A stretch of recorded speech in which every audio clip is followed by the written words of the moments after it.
వారితో కలిసి మనం ప్రభువును ఆరాధన చేద్దాం. ఆయన వంటి సములెవరు, వెలుపులలో నీ వంటి పరిశుద్ధులెవరు ప్రభువా? స్తోత్రం స్తోత్రం స్తోత్రం. నిన్ను పోలిన వారెవరయ్యా? సంఘమంతా ఆరాధన చేయాలి. ఎవరు మౌనంగా ఉండకండి, దిక్కులు చూడకండి.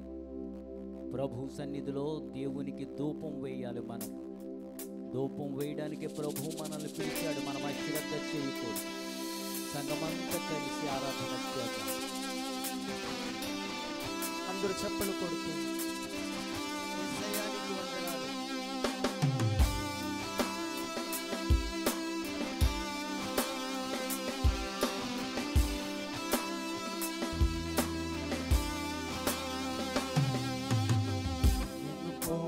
వారెవరు, నిలుచేయు దేవుడవు, నిన్నే నమ్మితి నా దేవా.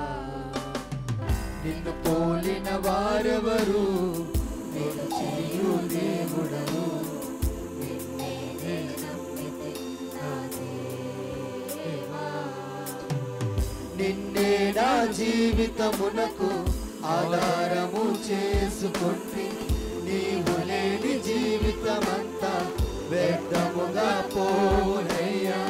నిన్నే నా జీవితమునకు ఆధారము చేసుకుంటే నీవు లేని జీవితమంతా వ్యర్థముగా పోవునయ్యా.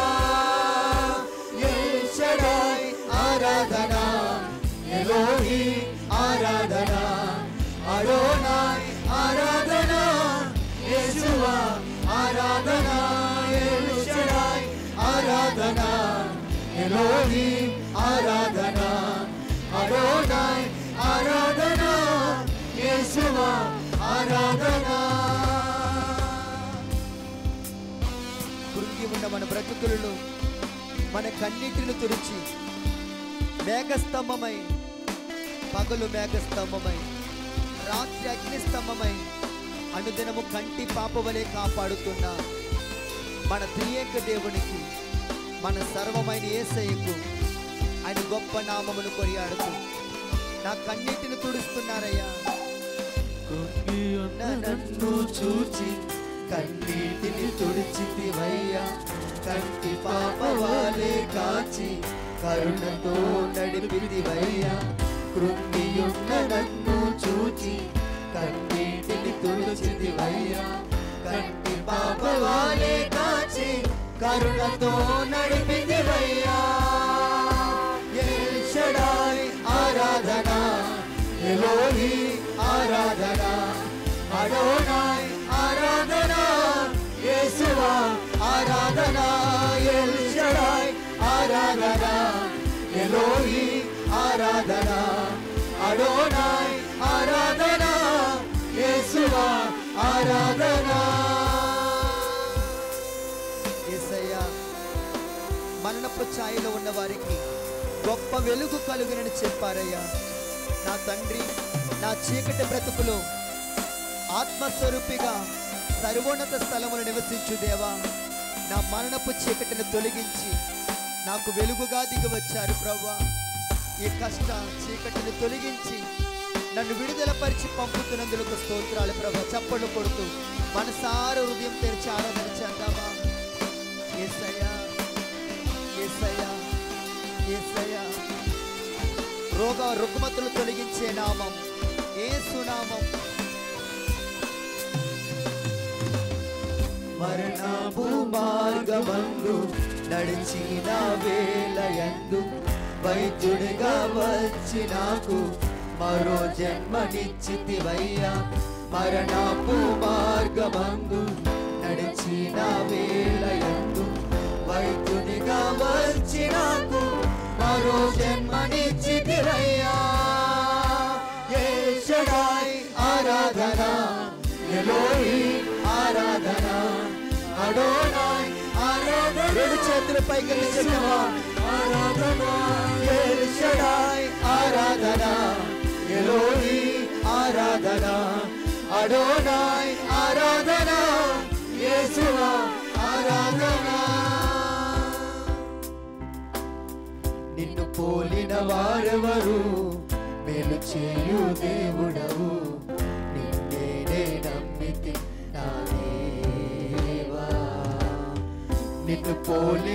వారెవరు మేలు చేయు దేవుడవు నిన్నే నమ్మితి నా దేవా నిన్నే నా జీవితమునకు ఆధారము చేసుకొంటి నీవు లేని జీవితమంతా వ్యర్థముగా పోవునయ్యా నిన్నే నా జీవితమునకు ఆధారము చేసుకొంటిని నీవు లేని జీవితమంతా వ్యర్థముగా పోవునయ్యా ఎల్ షడాయ్ ఆరాధన ఎలోహీం ఆరాధన అడోనాయ్ ఆరాధన యేసువా ఆరాధన ఎల్ షడాయ్ ఆరాధన ఎలోహీం అందరూ చెప్తామా చేతులతో ఆరాధన యేసువా ఆరాధన ఎల్ షడాయ్ ఆరాధన ఎలోహీం ఆరాధన అడోనాయ్ ఆరాధన యేసువా ఆరాధన ఎల్ షడాయ్ ఆరాధన ఎలోహీం ఆరాధన అడోనాయ్ ఆరాధన యేసువా ఆరాధన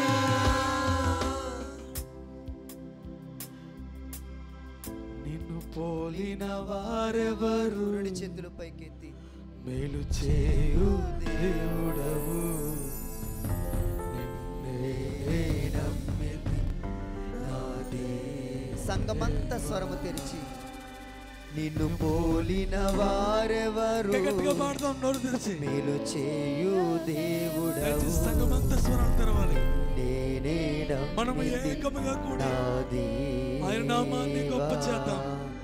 నిన్నే నా జీవితమునకు ఆధారము రెండు చేతులు పైకెత్తి చేసుకొంటిని. సంగమంతా పాడదాం.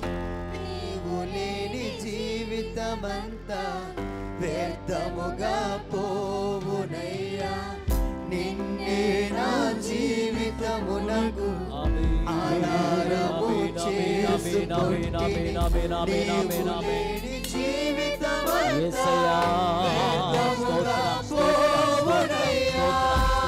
స్తోత్రం స్తోత్రం స్తోత్రం రెండు చేతులు పైకెత్తుదాం మనం సంగమంతా ఆరాధన అడోనాయ్ ఆరాధన యేసువా ఆరాధన ఎల్ షడాయ్ ఆరాధన యేసయ్యా ప్రభు ప్రభు ప్రభు అడోనాయ్ ఆరాధన యేసువా ఆరాధన కృంగియున్న నన్ను చూచి కన్నీటిని తుడిచితివయ్యా కంటి పాపవాలే కాచి కరుణతో నడిపితి అవునయ్యా కృంగి ఉన్న నన్ను చూచి కన్నీటిని తుడిచితివయ్యా కంటి పాపవాలే కాచి కరుణతో నడిపితివయ్యా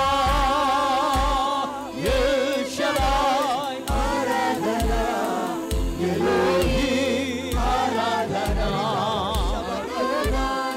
ఆరాధన యేసువా ఆరాధన ఎల్ షడాయ్ ఆరాధన ఎలోహీం హల్లెలూయా హల్లెలూయా యేసు యేసు యేసు యేసు యేసు యేసు ఎల్ షడాయ్ ఆరాధన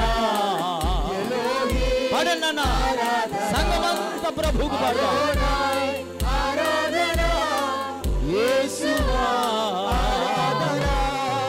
ఆమేన్ ఆరాధన హల్లెలూయా హల్లెలూయా హల్లెలూయా ఆరాధన థాంక్ యూ లార్డ్ ఆరాధన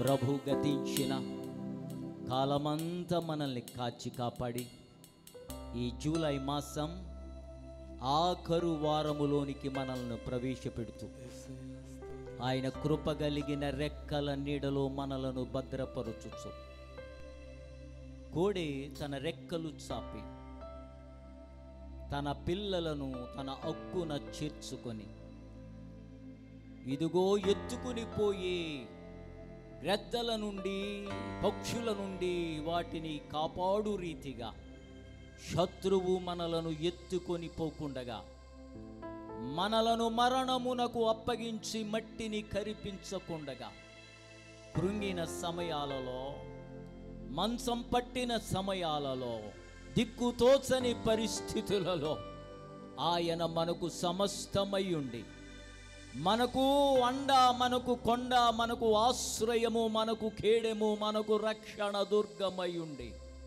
మనలను కాచి కాపాడి ఇంతవరకును సహాయకుడుగా ఉండి మనలను ఈరోజు తన పాద సన్నిధికి నడిపించినందుకు 2 చేతులు పైకెత్తి చప్పట్లు కొట్టి హృదయమార, నోరార, తనివి తీర, ఆశ తీర, పూర్ణాత్మతో, పూర్ణ బలముతో, పూర్ణ శక్తితో, పూర్ణ మనస్సుతో యేసయ్యకు మాత్రమే మనము స్తోత్రాలు, స్తోత్రాలు, స్తోత్రాలు. నోరు తెరవండి, నోరు తెరవండి. బాగా శబ్దంతో ప్రభువును మహిమపరుస్తాం. హల్లెలూయా, హల్లెలూయా, హల్లెలూయా.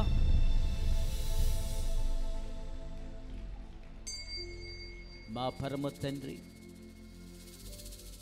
ఇంతవరకును ఆత్మతో సత్యముతో నిన్ను ఆరాధించడానికి మీరిచ్చిన ఈ చక్కటి తరుణముకై నీకు స్తోత్రాలు చెల్లిస్తూ ఉన్నాం. మరొక పునరుత్థాన దినం, మృతతుల్యమైన మా శరీరములను, మా భక్తిని, పునరుత్థాన శక్తి అనుగ్రహించే క్రీస్తు పాదాల దగ్గరకు మమ్ములను నడిపించి మమ్ములను బలపరచడానికి, స్థిరపరచడానికి, భక్తిలో, విశ్వాసములో, ఆత్మీయ యాత్రలో మేము వేరుపారినటువంటి వారాయి నీలో ముందుకు సాగడానికి, మమ్ములను బలపరచడానికి మీరు మాకు ఇచ్చిన యొక్క తరుణమును బట్టి నీకు స్తోత్రాలు చెల్లిస్తూ ఉన్నాం. ఆరాధనకు ఆటంకం లేకుండా చక్కటి వాతావరణం ఇచ్చారయ్యా. ఇదిగో అనేక మంది బిడ్డలను ఈ ఆరాధనకు తోడుకుని వచ్చారు. మరి అనేక మంది బిడ్డలు యూట్యూబ్లో, ఫేస్బుక్లో ఆరాధనలో పాల్గొంటున్నారు. ఎవరైతే హృదయాలు తెరిచి నిన్ను ఆరాధించడానికి వారి మనస్సును నీ పాదాల దగ్గర నిలిపారో, ఈరోజు వారి హృదయములలో ఉన్న అభిలాషను, కుదువులను తీర్చి, దేని నిమిత్తమైతే ప్రార్థన చేస్తూ ఉన్నారో వారందరికీ ప్రభువా ఆకాశపు వాకిండ్లు తెరిచి మీరు జవాబును కుమ్మరించమని ప్రార్థిస్తూ ఉన్నాను. వినగలిగిన చెవి, గ్రహించగలిగిన హృదయం మాత్రమే కాదు, మా గుండెల నిండా నీ యొక్క సన్నిధితో నింపుకొని నీ ప్రసన్నతను మేము పొందుకున్న వారమై, కీర్తనకారుడు యెహోవా యొద్ద ఒక్క వరం అడిగి తిని, దెయ్యాలు వదలగొట్టే వరం కాదు, స్వస్థపరిచే వరం కాదు, దర్శనాలు చూసే వరం కాదు, అద్భుతాలు సూచక క్రియలు చేసే వరం కాదు, నీ దేవాలయములో ధ్యానం చెయ్యుట ఆ భక్తుడు ఆశించాడు. ఆ వరం కావాలన్నాడు. నీ మందిరములో నీ ప్రత్యక్షత అనగా తెరవబడిన కన్నులో గ్రహించగలిగిన హృదయం, ప్రభో కీర్తనకారుడు ప్రార్థించినట్టు ఈరోజు నీ పాదాలకు దండం పెట్టుకుని అడుగుతున్నామయ్యా, మాకు గ్రహింపును దయచేయి. కాలములను, సూచనలను, పరిస్థితులను నీ ఆత్మ ద్వారా మేము అంచనా గ్రహించుకొని ఏ సమయములో ఏ రీతిగా నీవు మాకు సూచనలు ఇస్తున్నావో వాటిని మేము గైకొని మేము ముందుకు సాగులాగున నీ కృపను అనుగ్రహించమని ప్రార్థిస్తూ ఈరోజు ఆరాధన, పాటలు, సాక్ష్యాలు, అర్పణలు, వాక్య ధ్యానం, ప్రార్థనలు అవన్నీ పవిత్రమును నిర్మలమైన నీ దృష్టికి అంగీకారములుగా ఉండులాగున సహాయము చేయమని, ఎవరైతే బిడ్డలు ఏ కొదువుల్లో ఉన్నారో, అనారోగ్యంతో ఉన్నారో, మంచం పెట్టారో, హాస్పిటల్లో ఉన్నారో, బలహీనతలతో ఉన్నారో వారందరినీ మీరు జ్ఞాపకం చేసుకొని, మమ్మను దీన దశలో ఉన్నప్పుడు జ్ఞాపకం చేసుకుని మా దశను, మా దిశను, మా భవిష్యత్తును మార్చిన నీవో ఈరోజు మరొక మారు వారి జీవితాలలో కూడా నీ కార్యమును చేయమని ప్రార్థిస్తూ ఉన్నాను. వచ్చిన ప్రతి బిడ్డను మీరు దర్శించండి, వారి హృదయ వాంఛలు తీర్చమని మరొక మారు ప్రార్థిస్తూ ఉన్నా.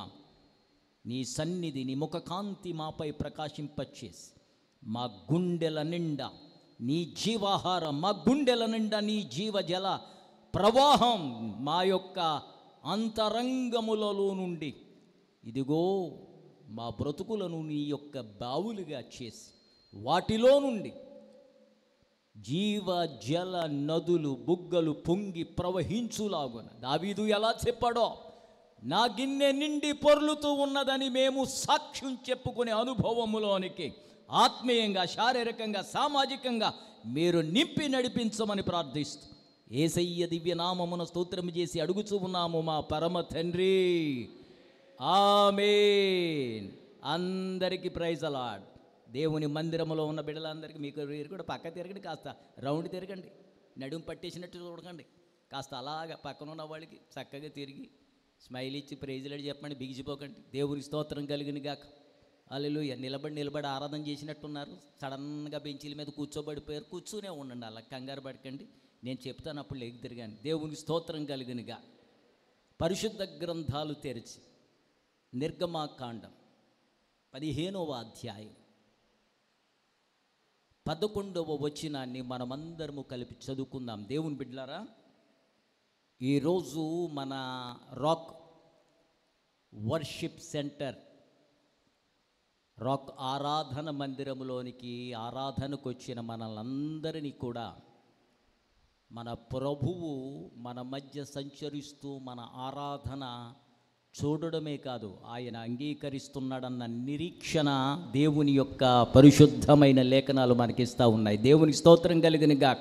ఎంతమందికి నమ్మకంగా ఉంది నా ఆరాధన ప్రభు అంగీకరించాడని నమ్మిన వాళ్ళు హల్లెలూయా చెప్పండి. హల్లెలూయా.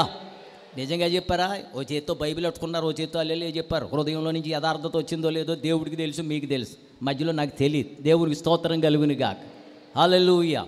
Exodus chapter 15 and verse 11. 15వ అధ్యాయం నిర్గమాకాండం 11వ వచనాన్ని అందరము కలిపి చదువుకుందాం. అందరి చేతుల్లో బైబిల్ ఉన్నాయా? ఓకే. ఎవరికైనా బైబిల్ లేకపోతే చెప్పండి, మీ ఇంట్లో సామాన్లు అమ్మేసి బైబిల్ కొనే ఏర్పాట్లు మేము చేస్తాం. గుడ్. అందరం కలిపి చదువుకుందాం.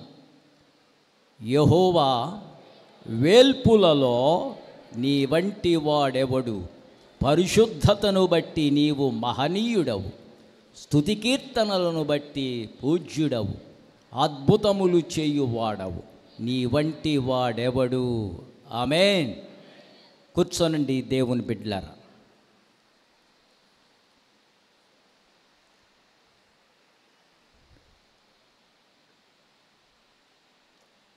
ఈరోజు మన వాక్య ధ్యానము నిమిత్తం ప్రభు మనకు అనుగ్రహించుచున్న ఒక అద్భుతమైన సత్యం, లేఖనం, వాక్యం. ఏ రీతిగా మనము దేవుని సన్నిధిలో ఆయనను ఆరాధన చెయ్యాలో, కొలవాలో, కీర్తించాలో, పూజించాలో, మహిమపరచాలో, భజించాలో, ఆరాధన చెయ్యాలో బైబిల్ చాలా స్పష్టంగా చెప్పడం మాత్రమే కాదు, బైబిల్ మనకు తెలియజేసే ఒక వింతైన విషయం ఏంటంటే దేవుని యొక్క లక్షణములు, వ్యక్తిత్వం, యాట్రిబ్యూట్స్ ఆఫ్ గాడ్, ఆయన అద్భుతమైన గుణగణములు, లక్షణాలు బైబిల్ చాలా స్పష్టంగా వివరిస్తూ ఉంటుంది. అంతేకాదు, ఈ బైబిల్లో మనకు కనబడే నిత్యుడై ఉన్న దేవునికిని ఇతరులకును ఉన్న ఆ యొక్క వ్యత్యాసం బైబిలే చాలా స్పష్టంగా తెలియచేస్తుంది. ఈ దేవునిలో ఉన్న లక్షణములను గనుక మనము ధ్యానం చేయడం మొదలు పెడితే,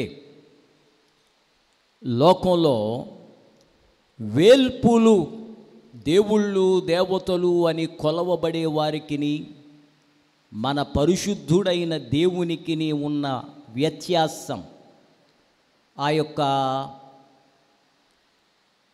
అద్భుతమైన ప్రత్యేకత లేఖనం చాలా స్పష్టంగా తెలియచేస్తుంది అని చెప్పడానికి ఏ విధమైన అనుమానం లేదు. ఈరోజు పరిశుద్ధాత్ముడు తన వాక్యములో నుండి మన దేవుని లక్షణాలలో ఒక అద్భుతమైన గుణం, లక్షణం, ఆయన ఏమై ఉన్నాడో అన్నదానికి ఒక నిదర్శనం, ఒక ప్రత్యేకమైన లక్షణాన్ని గురించి దేవుడు మనతో మాట్లాడాలని ఆశిస్తూ ఉన్నాడు. నిన్న సాయంత్రం వరకు నా మనసు నిండా అనేకమైన ప్రసంగాలు ఉన్నాయి. ఈరోజు చేద్దారని అనుకున్నాయి. చాలా ప్రసంగాలు నా మనసుకు వచ్చినాయి. ఒకటి కాదు, చాలా వచ్చినాయి. వాటిలో నుండి ఏ అంశాన్ని ఎన్నుకొని ప్రసంగం చెయ్యాలా అని చాలా ఆలోచించాను, చాలా ధ్యానం చేశాను. అకస్మాత్తుగా దేవుడు ఈ యొక్క లేఖనమును నాకు జ్ఞాపకం చేశాడు. విచిత్రం ఏంటంటే, నేను ఆలోచించిన ప్రసంగాల్లో ఈ ప్రసంగం లేదో, ఈ లేఖనము నాకు జ్ఞాపకం రాలేదు. అప్పటి వరకు వందలాది ప్రసంగాలు జ్ఞాపకం వచ్చినాయి, వందలాది అంశాలు జ్ఞాపకం వచ్చినాయి. అప్పుడు ఈ ఉదయం పునరుత్థాన దినమందు ఈ లేఖనము ధ్యానం చేయడం దేవుని చిత్తము, అది దేవునికి ఇష్టమని నేను గ్రహించాయి. ఎప్పుడైతే పరిశుద్ధ గ్రంథం తెరవడం మొదలుపెట్టానో అద్భుతమైన సత్యాలు దేవుడు నాకు తెలియజేయడం మొదలుపెట్టాడు. దేవునికి స్తోత్రం కలుగునుగాక. హల్లెలూయా. వినడానికి సిద్ధంగా ఉన్న వాళ్ళందరూ హల్లెలూయా చెప్పండి. హల్లెలూయా. ఇది చాలా పెద్ద అంశం, కానీ కొద్దిగా క్లుప్తంగా మనం ధ్యానం చేద్దాం. దేవుని గ్రంథంలో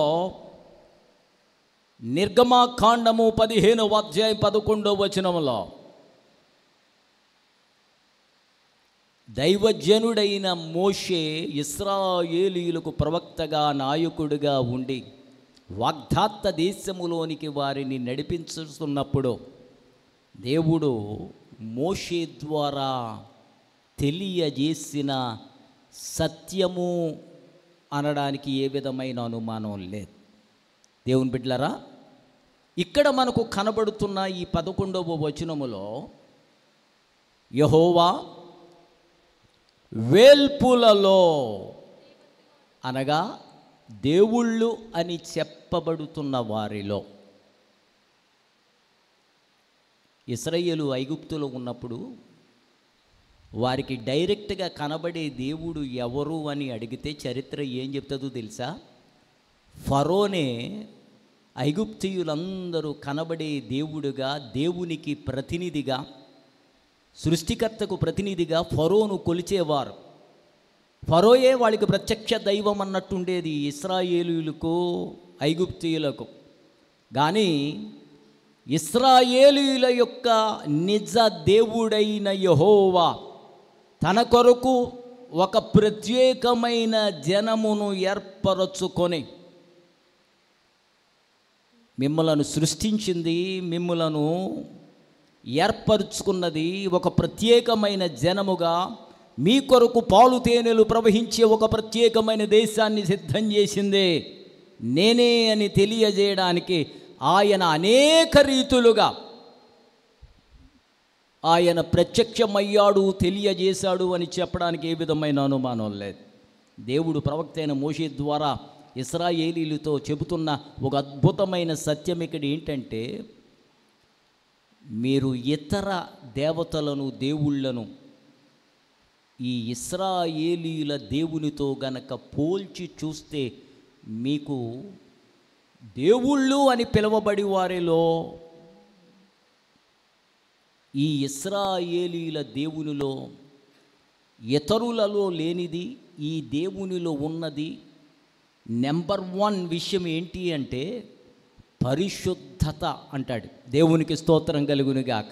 హల్లెలూయా.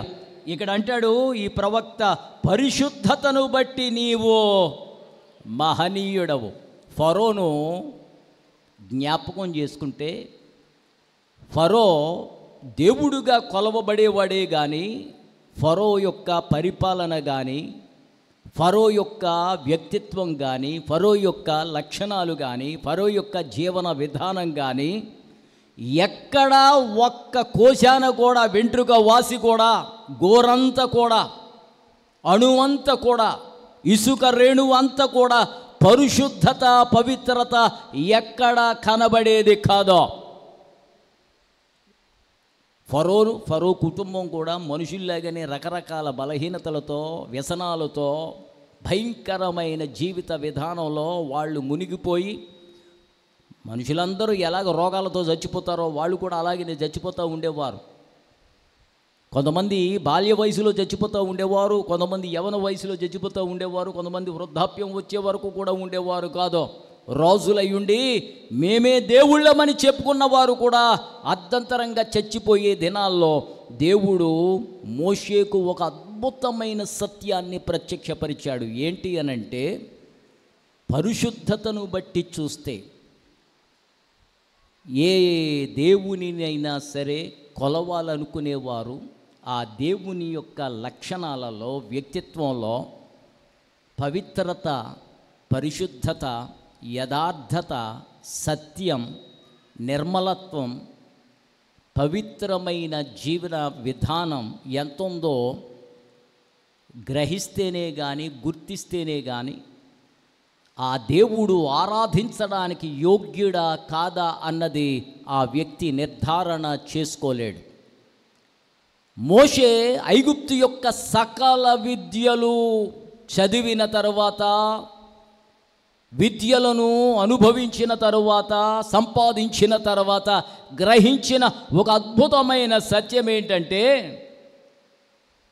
ఐగుప్తులో ఉన్న దేవుళ్ళు, సృష్టిలో ఉన్న దేవుళ్ళు అందరినీ ఒక పక్కన పెట్టి, ఇశ్రాయేలీయుల దేవుడిని ఒక పక్కన పెట్టి, ఈయనలో ప్రత్యేకత ఏంటి అని గనక నీవు అడిగితే మోషే చెప్పేదేంటో తెలుసా?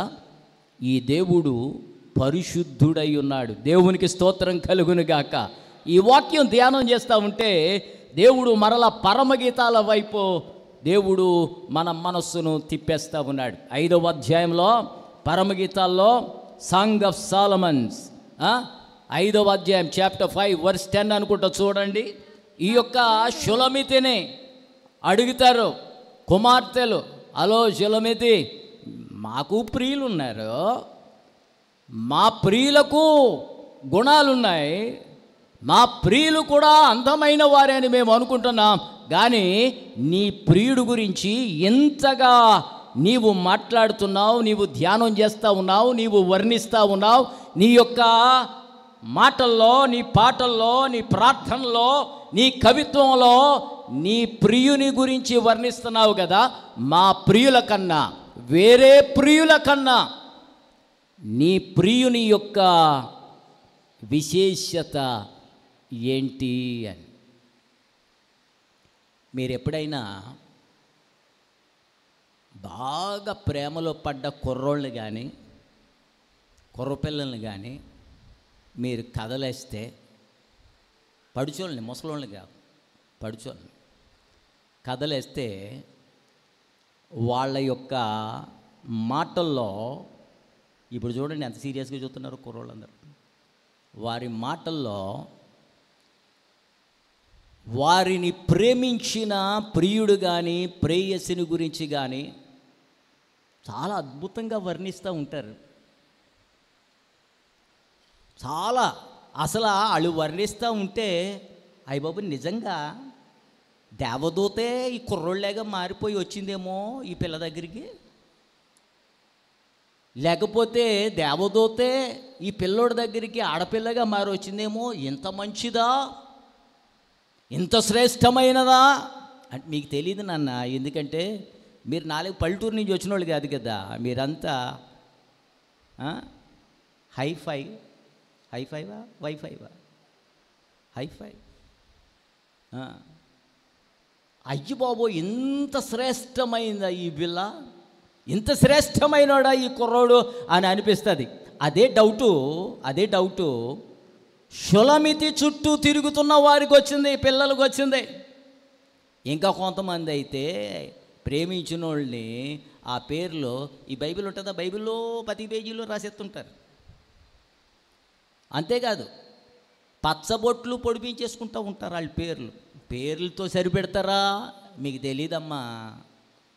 సొలొమోనులేగా వీధిలో ఏం జరుగుతుందో అని చెప్పి నా మనస్సును నా నేత్రాలను సొలొమోను ఎలాగైతే నిలిపి చూచి పరీక్షించాడో నేను కూడా లోకంలో బాగా చదివి ఒక పిహెచ్డి కాదు, లోకంలో చాలా పిహెచ్డీలు తెచ్చుకున్నాను నేను అనుభవంతో.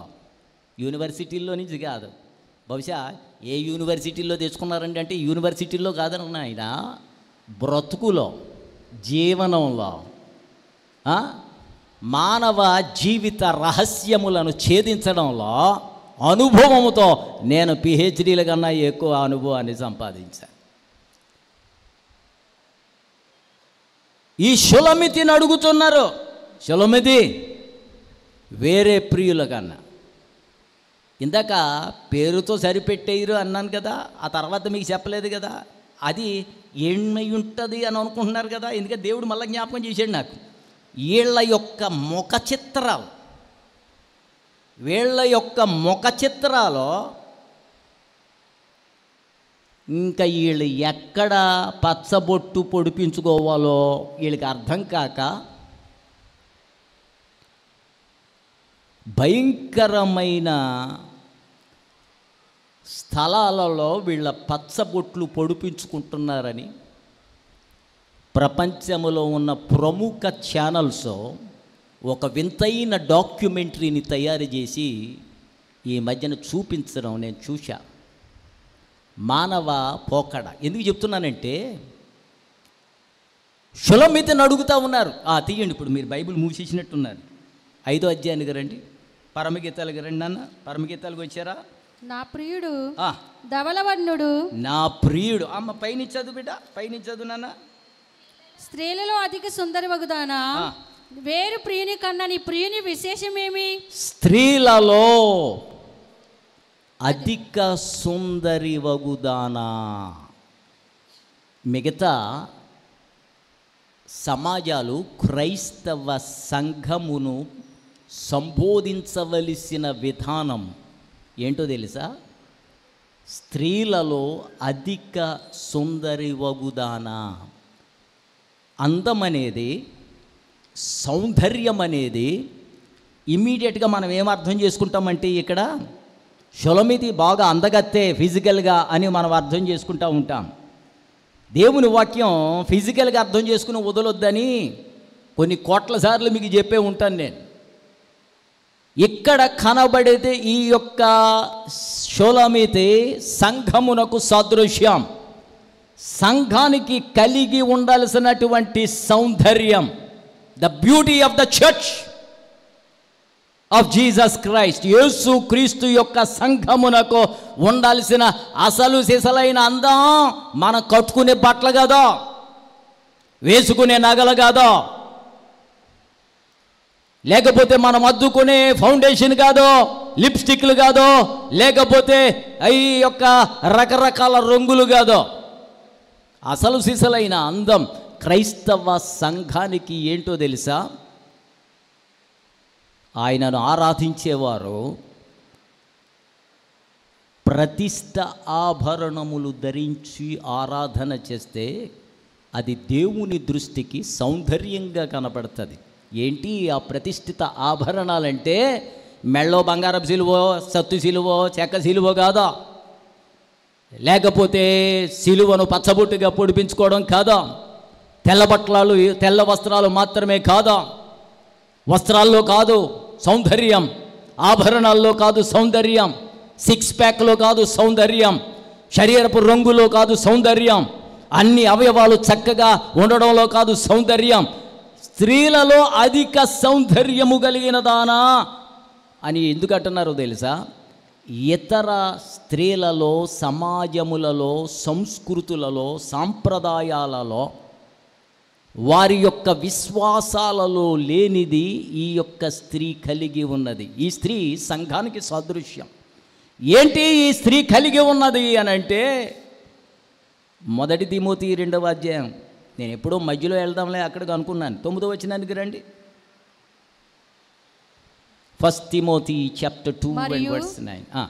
మరియు ఆ. స్త్రీలను అనుకోవయు స్వస్థ బుద్ధి గలవారై ఉండి. స్త్రీలు అనుకోవయు అనుకువ అంటే ఏంటమ్మా? నాకు ఇటు తెలుగు సరిగా రాదు, ఇంగ్లీషు సరిగా రాదు. అందుకనే ఈ రెండు భాషల మధ్య నేను చాలా శ్రమ పడుతూ ఉంటాను నేను. అనుకువ అంటే ఏంటి? అయ్యి బాబోయ్, కొత్తగా పలకట్టుకుని కాన్వెంట్కి వెళ్ళినోడు కూడా అలా చూడడం టీచర్ వైపు. అణుకువ అంటే ఏంటి? ఇంగ్లీష్లో ఏముంది? అణుకువ అంటే ఏంటి? మాట్లాడరా?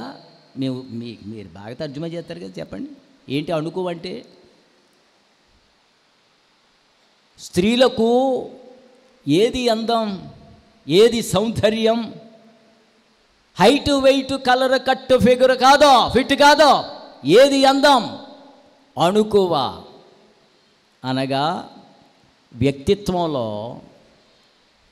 చాలా నమ్రత కలిగి, విధేయత కలిగి,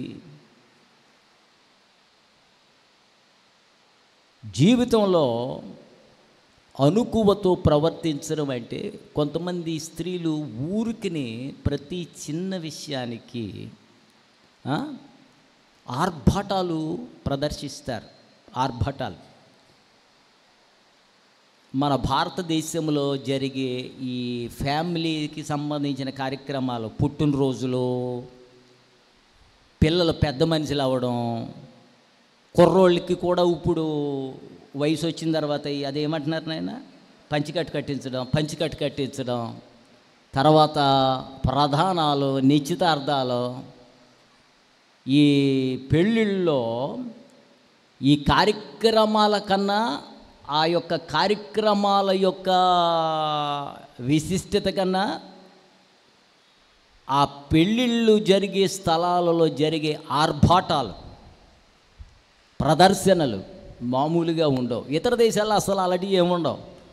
అరగంటలో కార్యక్రమం పూర్తయిపోతుంది, పెళ్ళి అయిపోతుంది, వాళ్ళ దారిన వాళ్ళు వెళ్ళిపోతారు. వచ్చిన వాళ్ళకి 4 మెతుకులు పెడతారు, వాళ్ళ దారిన వాళ్ళు వెళ్ళిపోతారు. ఎవరి దారా అంటే అరగంట తర్వాత ఎవడో కనపడ్డం మళ్ళీ అక్కడ కావాలని చూద్దారనుకున్నా సరే. ఆ వచ్చిన నీ మరలా చదువు బిడ్డ. మరియు స్త్రీలును నాన్న స్క్రీన్ మీద ఏ బాబు అనుకువయు, స్త్రీలు అనుకువయు స్వస్థ బుద్ధి గలవారయుండి తగుమాత్రపు వస్త్రముల చేతనే గాని జడలతోనైనను, తగుమాత్రపు వస్త్రములు అదే అంటే ఆరోగ్యమైన ఆలోచన విధానం. స్వస్థ బుద్ధి, ఆరోగ్యకరమైన ఆలోచన విధానం. కొంతమంది ఆలోచన విధానం సరిగా లేకపోతే చాలా కుటుంబాలు పిల్లి మొగ్గలు వేయడానికి, కుటుంబాలు చిన్న భిన్నం అయిపోవడానికి కారణం ఏంటంటే ఈ 2 ఇంపార్టెంట్ లక్షణాలు ఉండవు చాలామంది స్త్రీలకు. అణుకువ ఉండదు, విధేయత ఉండదు. రెండోది ఆరోగ్యకరమైన ఆలోచన విధానము ఉండదు. అంటే వారు ఆలోచించే విధానానికే రోగం పట్టిందన్నమాట. రోగం పట్టిన ఆలోచన విధానం అంటే వక్ర బుద్ధి, ప్రతిదీ కూడా నెగిటివ్గా, తప్పుగా ఆలోచించడం. ఇది స్త్రీలకు సౌందర్యాన్ని తేదు, వారికి అవమానాన్ని, వారి కుటుంబాలలో భయంకరమైన పరిస్థితులను తెస్తుంది. చాలా ప్రసంగం ఉంది, చదివే నాన్న. తగుమాత్రపు వస్త్రముల చేతనే గాని, తగుమాత్రపు అన్నదానికి ఇంగ్లీష్లో ఏమంటాడు తెలుసా? మోడెస్ట్. వస్త్రాలు అవసరం కానీ వస్త్రాలు ప్రదర్శించడం కొరకు కాదు, మన శరీరాన్ని కప్పుకోవడం కోసం. ఇక్కడ ఒక చాలా ప్రాముఖ్యమైన పాయింట్ నేను చెప్పాలి. దేవుడు చెప్పమంటున్నాడు. ఏంటి ఆ విషయం అంటే, దేవుడైన యెహోవా మోషేతోటి ఏమో ఆజ్ఞాపించాడు తెలుసా? ప్రధాన యాజకుడిగా అహరోను పిల్లల్ని కూడా ప్రత్యేకమైన యాజక పరిచర్యకు నేను ప్రత్యేకపరిచాను కదా, వాళ్ళతో నువ్వు ఒక విషయం చెప్పాలి.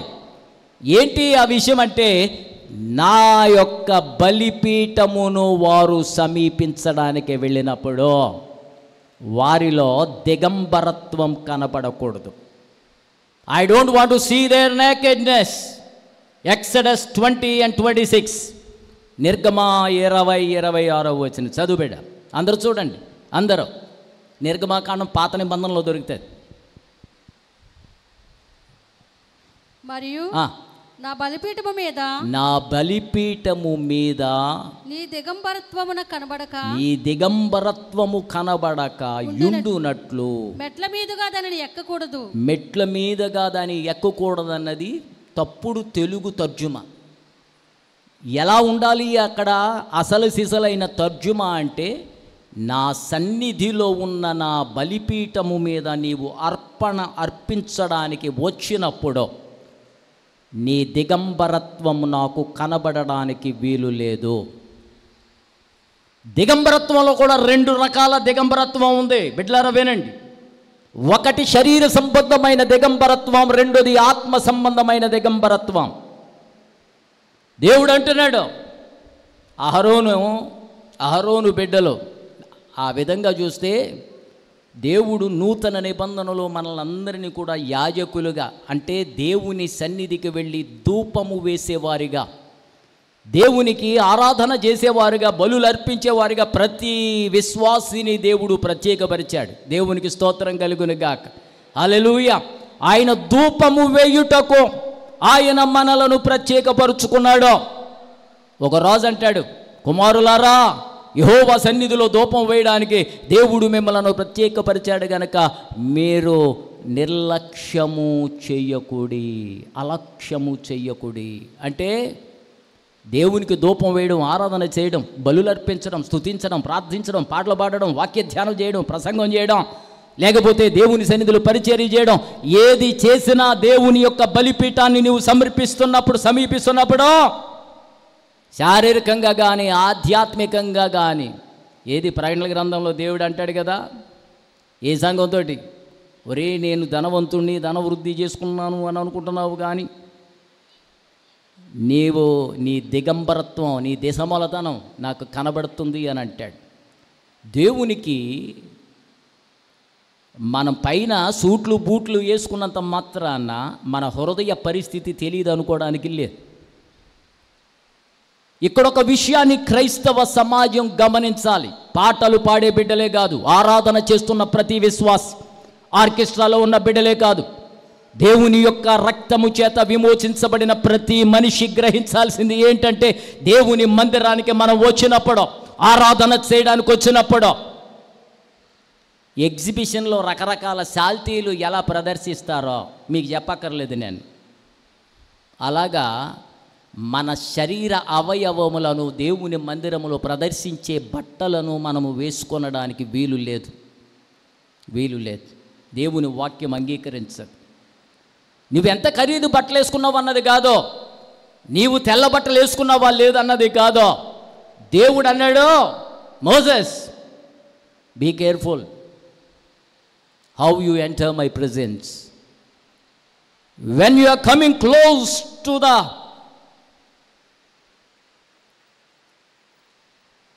God's temple or altar, make sure I don't see your nakedness.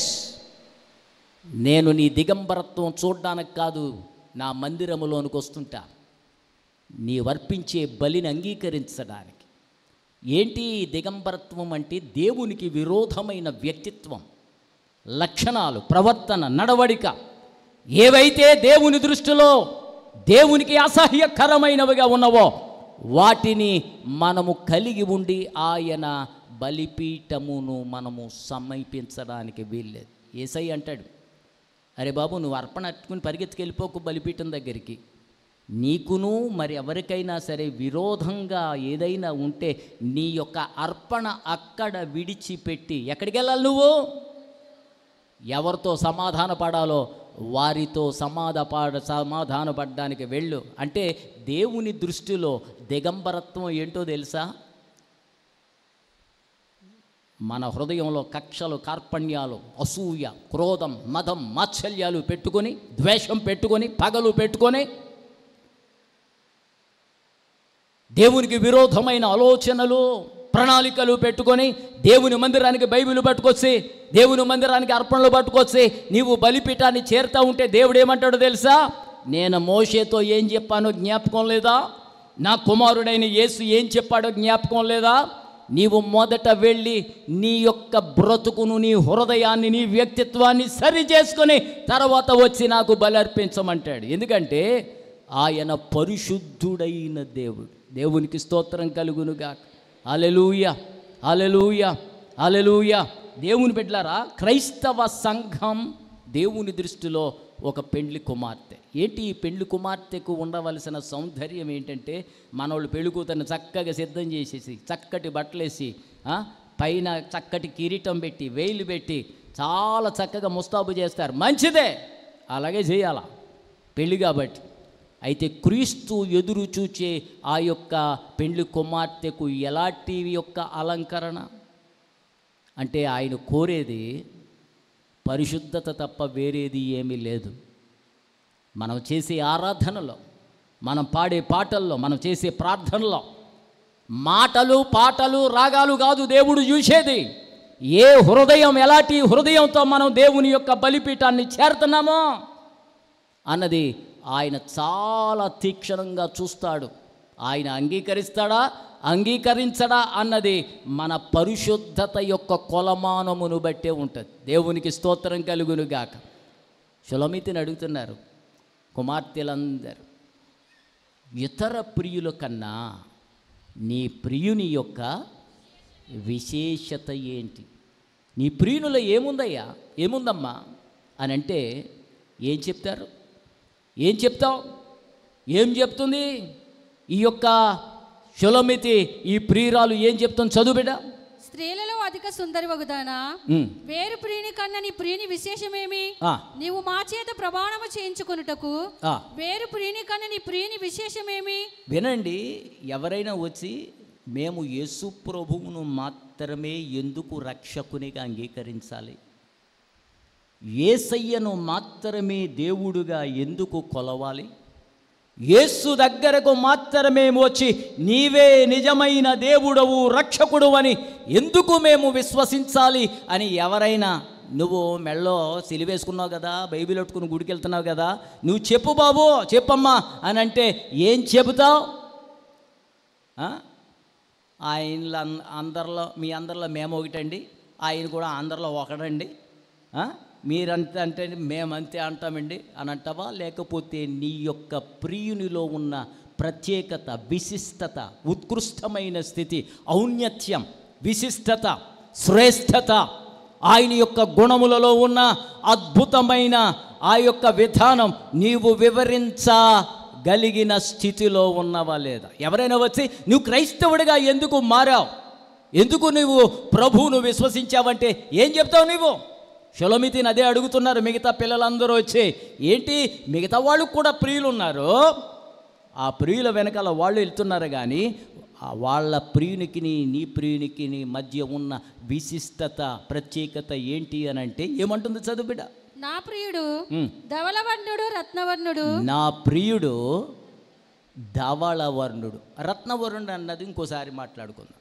ధవళవర్ణుడు, ధవళం అంటే వైట్, ప్యూర్ వైట్. సాధారణంగా పరిశుద్ధతకు చిహ్నంగా బైబిల్లో తెలుపు కనపడతా ఉంటుంది. ప్రకటన గ్రంథములో గొర్రెపిల్ల రక్తము చేత కడగబడిన మహాజన సమూహాలు తెల్లటి వస్త్రములు ధరించి దేవుని యొక్క సింహాసనము ఎదుట ఆయనను పరిశుద్ధుడు పరిశుద్ధుడు అని ఆరాధన చేయడం మనకు కనబడుతుంది. తెల్లటి వస్త్రాలు పరిశుద్ధతకు సూచన. అయితే మతం మనిషిలో ప్రవేశించిన తర్వాత హృదయమేమో భయంకరమైన పరిస్థితుల్లో ఉండి బయటికి తెల్లబట్టలు వేసుకుంటూ ఉంటారు. దానివల్ల ప్రయోజనం లేదు, దానివల్ల ప్రయోజనం లేదు. అందుకనే కొండ మీద ప్రసంగం చేస్తూ యేసయ్య ఏమంటాడు తెలుసా? హృదయ శుద్ధి అని అంటాడు, కానీ బట్టల శుద్ధి అండం. కొంతమంది ఇంటిని శుద్ధిగా పెట్టుకుంటారో, వాహనాల్లో శుద్ధిగా పెట్టుకుంటారో, అలంకరణలలో శుద్ధి కనబడుతుంది, పరిసరాలలో శుద్ధి కనబడుతుంది, శరీరములో శుద్ధి కనబడుతుంది, కానీ వారి మనసు మాత్రం కలుషితం, వారి హృదయం మాత్రం కలుషితం. భయంకరమైన పరిస్థితి వారి యొక్క హృదయములో ఉంటుంది. షలోమితి చెబుతుంది ఆమె ప్రియుని గురించి, నా ప్రియుడు ధవళవర్ణుడు. అనగా సొలొమోను తెల్లటివాడని కాదు, యేసుక్రీస్తుకు పోలికగా ఉన్న ప్రియుడు పరిశుద్ధుడు. పరిశుద్ధుడు. ప్రకటన గ్రంథం 20వ అధ్యాయములో ధవళ సింహాసనము కనబడతా ఉంటుంది. ధవళ సింహాసనం. మనోళ్ళు నాన్న తమ్మనేలు తయారు చేయండి అని వాళ్ళకి రిఫరెన్స్ ఇస్తే చక్కటి తమ్మనేలు తయారు చేశారు. వీళ్ళలో చాలా క్రియేటివిటీ ఉంటుంది. మన కుర్రోళ్ళు పైకి కనపడరు కానీ వీళ్ళు ఈ రాక్ మీడియా టీం వాళ్ళు చాలా క్రియేటివిటీ ఉంటుంది. నాన్న ఏంటిది చూడండి, దాంట్లో ఒక చక్కటి సింహాసనం వేశారు. వెనకాల కెరూపుల యొక్క రెక్కలు కనబడుతున్నాయి. ఆ సింహాసనం మీద మీకు కనబడుతుందో లేదో కానీ ధవళవర్ణుడు కూర్చుని ఉన్నాడు. దానియేలు గ్రంథం 7వ అధ్యాయములో ఒక మహావృద్ధుడు కనబడతాడు. ఆ వచనం దొరికిందా నాన్న? 9వ వచనం అనుకుంటే చూడండి, ఎవరికి దొరికిందో వాళ్ళు చదవండి. దానియేలు గ్రంథములో కూడా అద్భుతమైన సత్యం మనకు కనబడి, త్వరగా వెళ్ళాలి, నేను టైం అయిపోయింది అప్పుడే, ఇంకా నేను ప్రసంగం మధ్యలోకే రాలా.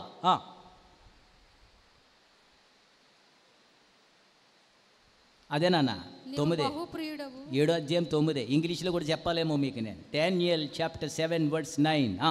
కమాన్, turn with me and read it out loud. అందరం చదువుతాం నాన్న, అందరూ చదవండి. దొరికిందా? ఇంకా తెరిచారా? చదవండి అందరు గట్టిగా చదవండి అన్న, అందరూ చదవండి, గట్టిగా చదవండి, సంఘం అందరూ చదవండి. అంటే అలాగన్నా మీరు బైబిల్ తీస్తారని, అంతకంటే ఏమీ లేదు. ఇంకా సింహాసనములను వేయుట చూచి తిని మహావృద్ధుడు ఒకడు కూర్చుని ఉండెను. ఆయన వస్త్రము మహిమై వలె. దేవుడు వృద్ధుడు అని కాదు, మహావృద్ధుడు అని అంటే ఆదియు అంతమై ఉన్నవాడు. ఆయన కాలమును సూచిస్తూ ఉన్నాడు, ఆయన అనుభవమును సూచిస్తూ ఉన్నాడు, ఆయన యుగ యుగములు ఉన్నవాడు అన్నదానికి ఆ అర్థం మనం తీసుకోవాలి. అంతేగాని దేవుడా వృద్ధుడా ముసలుడు అయిపోయాడా అంటే మన ముసలోళ్ళు చూసుకుని ఆ కోణంలో దేవుడిని అంచనా వేయడానికి వీల్లేదో. అర్థమైందా? భూమి కంటే ఆకాశము ఎంత ఉన్నతమైనదో ఆలోచించండి. మన దేవుడికి కూడా మనకు కూడా అంత వ్యత్యాసం ఉంది. గనుక మానవ లిమిటేషన్స్ పనిచేయవు దేవుని అర్థం చేసుకోవడానికి. ఏమన్నాను చెప్పండి అన్న. మానవ లిమిటేషన్స్ పనిచేయదు. అంటే సింపుల్గా నన్ను తర్జుమా చేయమంటే నాటుగా ఘాటుగా సూటుగా తేటగా ఈ మట్టి బుర్రకు దేవుడు అర్థం కాదు, అంతే. దేవుని మనం అర్థం చేసుకోలేము, అంచనా వేయలేం. ఆయన మహావృద్ధుడుగా కనబడుతున్నాడు అని అంటే అన్ని కాలములలో ఉండి ప్రతి పరిస్థితిని తాను చూచి ఎరిగిన వ్యక్తి. వృద్ధులు అని ఎవరిని అంటారు? జీవితంలో అన్నీ అనుభవించేసి అన్ని రకాల ఆటుపోట్లు అనుభవించేసి పిల్లల్ని కనేసి పెంచేసి వాళ్ళకి పెళ్ళిళ్ళు చేసి వాళ్ళని ఒక దారి చేసి మళ్ళీ వాళ్ళకి పిల్లలు పుడతాయి, వాళ్ళ యొక్క బరువు బాధ్యతలు కూడా మీదేసుకొని వాళ్ళని పెంచి వాళ్ళని పెద్ద చేసి వాళ్ళకి పెళ్ళిళ్ళు చేసి మళ్ళా వాళ్ళకి పిల్లలు పుడతాయి. ఈ ముసలోళ్ళు అయిపోయేసరికి మనవాళ్ళు మునుమనవాళ్ళు వస్తారు చూసారా, అనుభవంతో ఉన్నవాళ్ళని వృద్ధులు అంటారు. సింపుల్గా అర్థం చేసుకోవాలంటే ఆయన జగత్తు పునాది వేయబడక ముందు నుంచి ఉన్నవాడు, ఇప్పటికీ ఉన్నవాడు అని అర్థం చేసుకోవాలి. కానీ దేవుడు ముసలోడైపోయాడా? నువ్వు ఒక్కడ మాత్రమే పడుచోడుగా మిగిలి ఉంటావా? రోజు రోజుకి తేడా కనపడడం లేదా నీలోనూ నీ శాల్తీల్లోనూ? సిగ్గు లేకుండా చెప్తున్నాను నేను. వృద్ధాప్యం అంటే అది కాదు, అనుభవము అని అర్థం. అనుభవముతో కూడిన వాడని అర్థం. ఇప్పుడు చెప్పండి, వృద్ధులు ఎంతమంది ఉన్నారు సంఘంలో? చెయ్యత్తరా? మనసు వస్తాయి కదా అసలు చెయ్యత్తడానికి. అసలే డై వేసుకున్నాం మనం, ఏసి రక్తం చే గట్టిగా దేవుని స్తోత్రం చెల్లించాలి. హల్లెలూయా. ఏం చదువాం నాన్న? ఆయన వస్త్రము హిమము వలె ధవళముగాను. మహావృద్ధుడు ఒకడు కూర్చుని ఉండెను, ఆయన వస్త్రము మహిమ వలె ధవళముగా అనగా తెల్లగా. His garments are white as snow. Snow ఎంతమంది చూశారు? మంచు టీవీలో అన్న చూసి ఉంటారు కదమ్మా. స్నో హేమము అంటారు కదా, స్నో మంచు. -డిగ్రీలోకి వాతావరణం వెళ్ళిపోయినప్పుడు మంచు గడ్డగట్టుకెత్తేస్తుంది కదా, మంచు కురుస్తూ ఉంటుంది కొన్ని ప్రాంతాల్లో, కొన్ని దేశాల్లో. టీవీలో డిస్కవరీ ఛానల్ అంటార్కిటికా ఎప్పుడు చూడలేదా? ఎంతమంది చూశారు అంటార్కిటికా? రైట్, మీకు మంచు అంటే అర్థమైపోయింది కదా. దేవుని వస్త్రాలు హిమము వలె తెల్లగా, యాజ్ వైట్ యాజ్ స్నో. అది దేనికి గుర్తంటే అది ఆయన పరిశుద్ధతను సూచిస్తూ ఉంది. ఆయన వస్త్రము అంటే ఆయన వ్యక్తిత్వం. వస్త్రము వ్యక్తిత్వాన్ని సూచిస్తుంది, గుణాన్ని సూచిస్తుంది. నాకు చాలా ఇష్టమైంది ఏంటంటే యోసేపుకి అంట వాళ్ళ నాన్న రంగురంగుల అంగీ గుర్తించాడండి. నాకు చాలా ఆనందం అయిపోతుంది. ప్రభువు ఎవరినైతే ప్రేమిస్తున్నాడో వాళ్ళ జీవితాన్ని బటర్ఫ్లైకి ఎన్ని రంగులు ఉంటాయో అన్ని చక్కటి రంగులు గలదిగా దేవుడు తను ప్రేమించిన వారి జీవితాన్ని చేస్తాడు. పెద్దోళ్ళు అంటారు కదా, అరే నువ్వు ఇలా చేస్తే you will come as a flying butterfly. నీ ఒక సీతాకోక చిలుకలేగా నీ జీవితంలో ఎగరగలుగుతావు అంటే నీ బ్రతుకు రంగులతో చూడముచ్చటైనదిగా ఉంటుందరా అని పెద్దోళ్ళు దీవిస్తూ ఉంటారు కదా. రంగులు, సీతాకోక చిలుకలు కనబడే రంగులు నీ జీవితంలో ఎదురయ్యే సుఖదుఖాలు, పలు రకాలైన అనుభవాలు, చేదైన అనుభవం, కృంగిపోయే అనుభవం, కన్నీరు కార్చే అనుభవం, అలాగుననే భయంకరమైన శోధనలు, కష్టాలు, ఇరుకులు, ఇబ్బందులు, నిందలు, అపవాదులు. అంతేకాదు ప్రతి రాత్రి తర్వాత సూర్యోదయము ఎలా ఉంటుందో అలాగా సంతోషంగా ఆనందంగా గడిపే క్షణాలు కూడా నీ జీవితంలో ఉంటాయని చెప్పి రకరకాల రంగులతో యోసేపునకు ఒక అంగీని తొడిగించాడు ప్రేమించే తండ్రి, కుట్టించాడు. మన జీవితాలను కూడా దేవుడు అలాగే చేస్తాడు. యేసయ్యలో నూతనంగా జన్మించిన వాళ్ళకి దేవుడు ఏం చేస్తాడు తెలుసా? నీలో నాకు ప్రియ కుమారుడి యొక్క రూపం కనబడుతుందరా, నిన్ను ఎలా విడిచిపెట్టనో, నీ దిగంబరత్వాన్ని కప్పేసేయడానికి నేనేం చేస్తానో తెలుసా? యోసేపునకు యాకోబు కుట్టించిన రంగుల అంగీ వంటి అంగీ నేను నీకు తొడుగుతానంటాడు. చప్పలు కొట్టి దేవుని స్తోత్రం చెల్లించండి. హల్లెలూయా, హల్లెలూయా. పరిశుద్ధతతో మనము పోల్చినప్పుడు ఇక్కడ తెల్లని వస్త్రం కనబడతా ఉంది. చదివే బిడ్డ. ఆయన వస్త్రము హిమము వలె ధవళముగాను, ఆయన తల వెంట్రుకలు శుద్ధమైన గొర్రెబొచ్చు వలె తెల్లగాను, ఆయన తల వెంట్రుకలు కూడా తెల్లవిగాను ఉండెను. ఆయన సింహాసనము అగ్ని జ్వాలలై మండుచుండెను. ఆయన సింహాసనము అగ్ని జ్వాలలతో మండుచుండి. చాలు, నాకు సమయం లేదు. ఇదంతా ఎందుకు వివరిస్తున్నానంటే, షులమితి చెబుతుంది ఆమె స్నేహితురాళ్లతో, నా ప్రియునిలో ఉన్న విశిష్టత ఏంటి అని అంటే ఆయన ధవళవర్ణుడు, ఆయన రంగు తెలుపు. అంటే ఆయన వ్యక్తిత్వం పవిత్రమైనది, పరిశుద్ధమైనది, నిర్మలమైనది, నిర్దోషమైనది. యేసయ్యను పట్టుకెళ్ళి పిలాతు ముందు పెడితే రకరకాల ప్రశ్నలు వేసి ఇక పిలాతుకు ఏం చెయ్యాలో దిక్కు తోచలేదు. అరే నీళ్లు పట్టిరండి రా అన్నాడు. నీళ్లు పట్టుకొచ్చారు బేసిన్లో. ఆ బేసిన్లో చేయి పెట్టి నీటితో తన చేతులు కడుక్కుంటూ ఏమంటాడు? ఇదిగో ఈ మనిషిని తీసుకొచ్చారు నా దగ్గరికి, ఇతనిలో నేను ఏ దోషం కనుగొనలేదు, ఇతని రక్తం నా మీద కానీ నా పిల్లల మీద కానీ ఉండడానికి వీలు.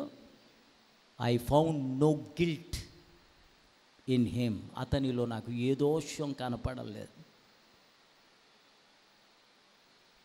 మనోళ్ళు పాడతారు కదా, దోషము లేని వాడా దోషిగా మారితివా,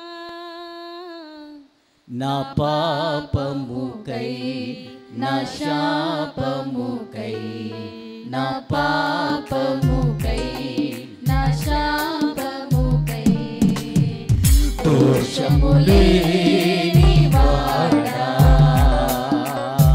దోషిగా మారితివా నా పాపముపై నా శాపముపై స్తోత్రం నా పాపముపై నా శాపముపై. ఆమేన్. యోహాను సువార్త 8వ అధ్యాయంలో యూదులకి యేసు ప్రభువుకి మధ్య చాలా పెద్ద కాన్వర్జేషన్. ఒక స్త్రీని వాళ్ళు కొట్టడానికి చంపడానికి పట్టుకు తీసుకొస్తే అక్కడ ప్రారంభమవుతుంది కాన్వర్జేషన్. రకరకాల అంశాల మీద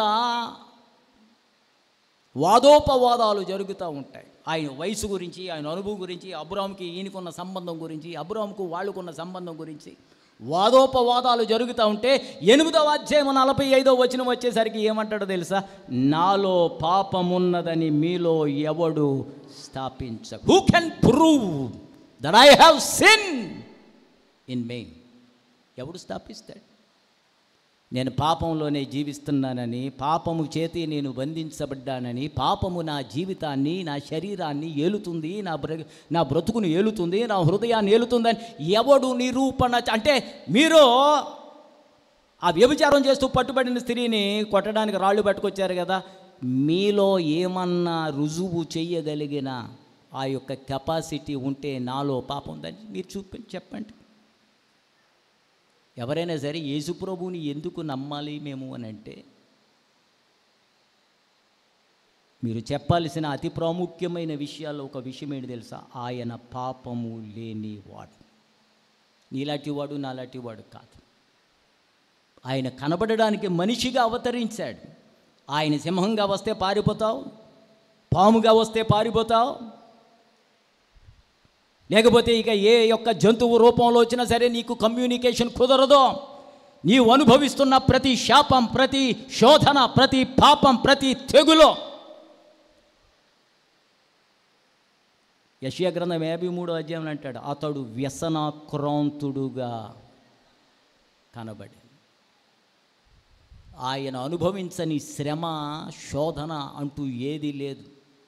దేవుడు మానవునిగా తన కుమారుణ్ణి పంపించడానికి, మన రూపములో పంపించడానికి కారణం ఏంటంటే, మానవ బ్రతుకు ఎంత దయానీయమైందో, ఎంత భ్రష్టు పట్టిందో, ఎంత అధోగతికి పాలైపోయిందో, తన కుమారుని ద్వారా తిరిగి ఆ మనిషిని దేవత్వములోనికి రప్పించడానికి, మలుచుకోవడానికి, మార్చడానికి దేవుడు తన ప్రియ కుమారుని మానవ శరీరాకారముతో పంపాడు.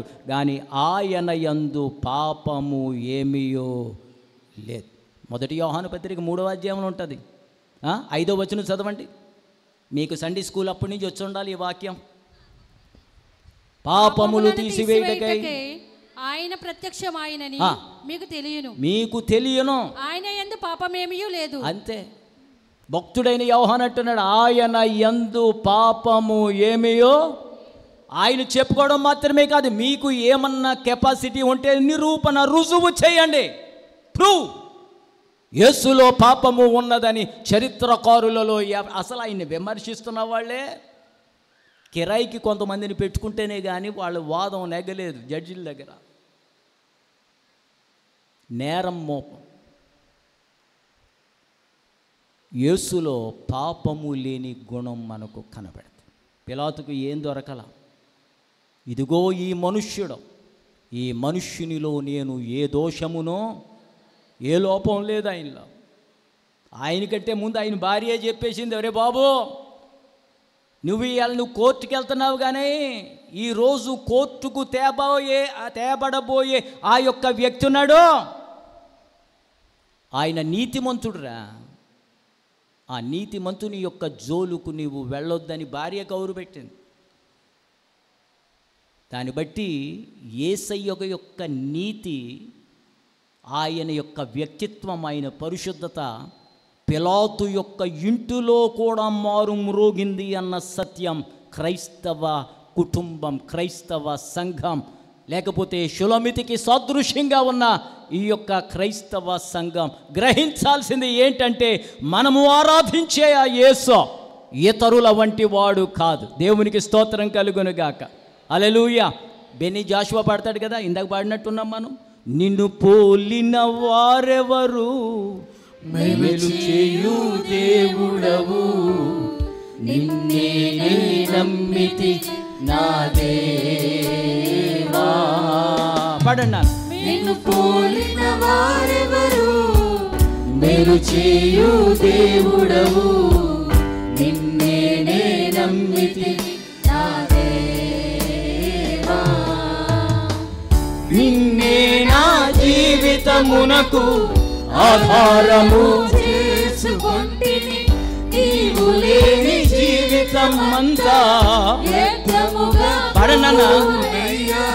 నిన్నే నా జీవితమునకు చేసుకొంటిని, నీవు లేని జీవితమంతా వ్యర్థముగా పోవునయ్యా. ఆరాధనా ఎలోహీం, ఆరాధనా ఆరాధనా యేసువా, ఆరాధనా ఆరాధనా ఎలోహీం. ఆరాధనా అడోనాయ్, ఆరాధనా యేసువా, ఆరాధనా. ప్రసంగం చాలా ఉంది, దేవుడు పాటలు జ్ఞాపకం చేస్తున్నాడు. ఇంకో పాత పాట జ్ఞాపకం వస్తుంది. ఏంటి ఆ పాట అంటే, నీతో పోల్చుటకు సర్వేశ ఎవరు లేరు ప్రకాశ, స్తుతి పాడుటకు యేసునాదా సాలవు 10,000 నాలుకలు. ఎన్ని నాలుకలు పాడితే ఆయన పరిశుద్ధతకు ఒక అర్థం చెప్పగలవు? ఎన్ని లక్షల మంది కనబడితే పాడితే ఆయన పరిశుద్ధతను వర్ణించగలరు? ఎన్ని లక్షల మంది, కోట్ల మంది ప్రసంగం చేస్తే ఆయన పరిశుద్ధతను గురించి, ఆయన పరిశుద్ధతను స్పష్టంగా వివరించగలరు. Nobody can explain or do justice in explaining the holiness of God. ఆయన పరిశుద్ధతను గురించి, పవిత్రతను గురించి, యథార్థతను గురించి ఎవరు అందుకనే ఆమె అంటది శులమెత్తి, 10,000లో నా ప్రియుడు ఉన్నా సరే, it is easy for me to identify him. 10,000 మందిలో ఉన్న ఆ ఒక్కడిని ఈజీగా 10,000 మంది ఉన్నా సరే, 10,000 మందే కాదు, 10 లక్షల కోట్ల మంది ఉన్నా సరే, ఎన్ని కోట్ల మంది, ఎన్ని వేల లక్షల కోట్ల మంది మధ్యలో యేసును పెట్టినా సరే, ఆయన పరిశుద్ధత ఎవడు కూడా ఆయనకు సాటి మాటల్లో కానీ, చూపుల్లో కానీ, హృదయ ఆలోచనల్లో కానీ, ఆయన క్రియల్లో కానీ. 135వ కీర్తన 113వ కీర్తన 5వ వచనం చదవండి. 113వ కీర్తన 5వ వచనం. ఉన్నతమందు ఆసీనుడై ఉన్న మన దేవుడైన యెహోవాను, ఉన్నతమందు ఆసీనుడై ఉన్న మన దేవుడైన యెహోవాకు పోలి ఉన్నవాడెవడు? పోలి ఉన్నవాడు ఎవడు? ఆయన పోలి ఉన్నవాడు ఎవడు?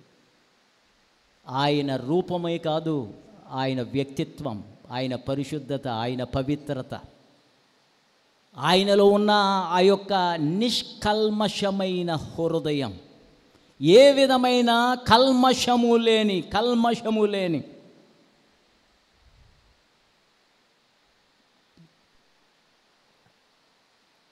సమరయ్యలో ఉద్యోగజ్వాలలు రగులుతూ ఉంటే యెరూషలేములో ఉన్న అపోస్తలులు పేతురయ్యని ఒక టీమును పంపించారు. ఎల్లు ఫిలిప్పు ద్వారా అద్భుతమైన ఉద్యోగజ్వాల రేగింది అక్కడ. ఆ ప్రాంతాలన్నీ భయంకరమైన పరిస్థితుల నుంచి విడిపించబడి మిగులు సంతోషం కలుగుతుంది. వెళ్ళండి, మీరు వెళ్ళి వాళ్ళని పరిపూర్ణతలకు నడిపించండి అంటే పేతురయ్య టీం వెళ్ళారు. అక్కడ గారిడి సీమోను ఒకడు తయారయ్యాడు. ఆయన నమ్మాడు, ఆయన తిరుగుతూ ఉన్నాడు, ఫిలిప్తోటే ఉన్నాడు టీం మెంబర్. ఈ రోజుల్లో కూడా అలాంటి పరిస్థితే.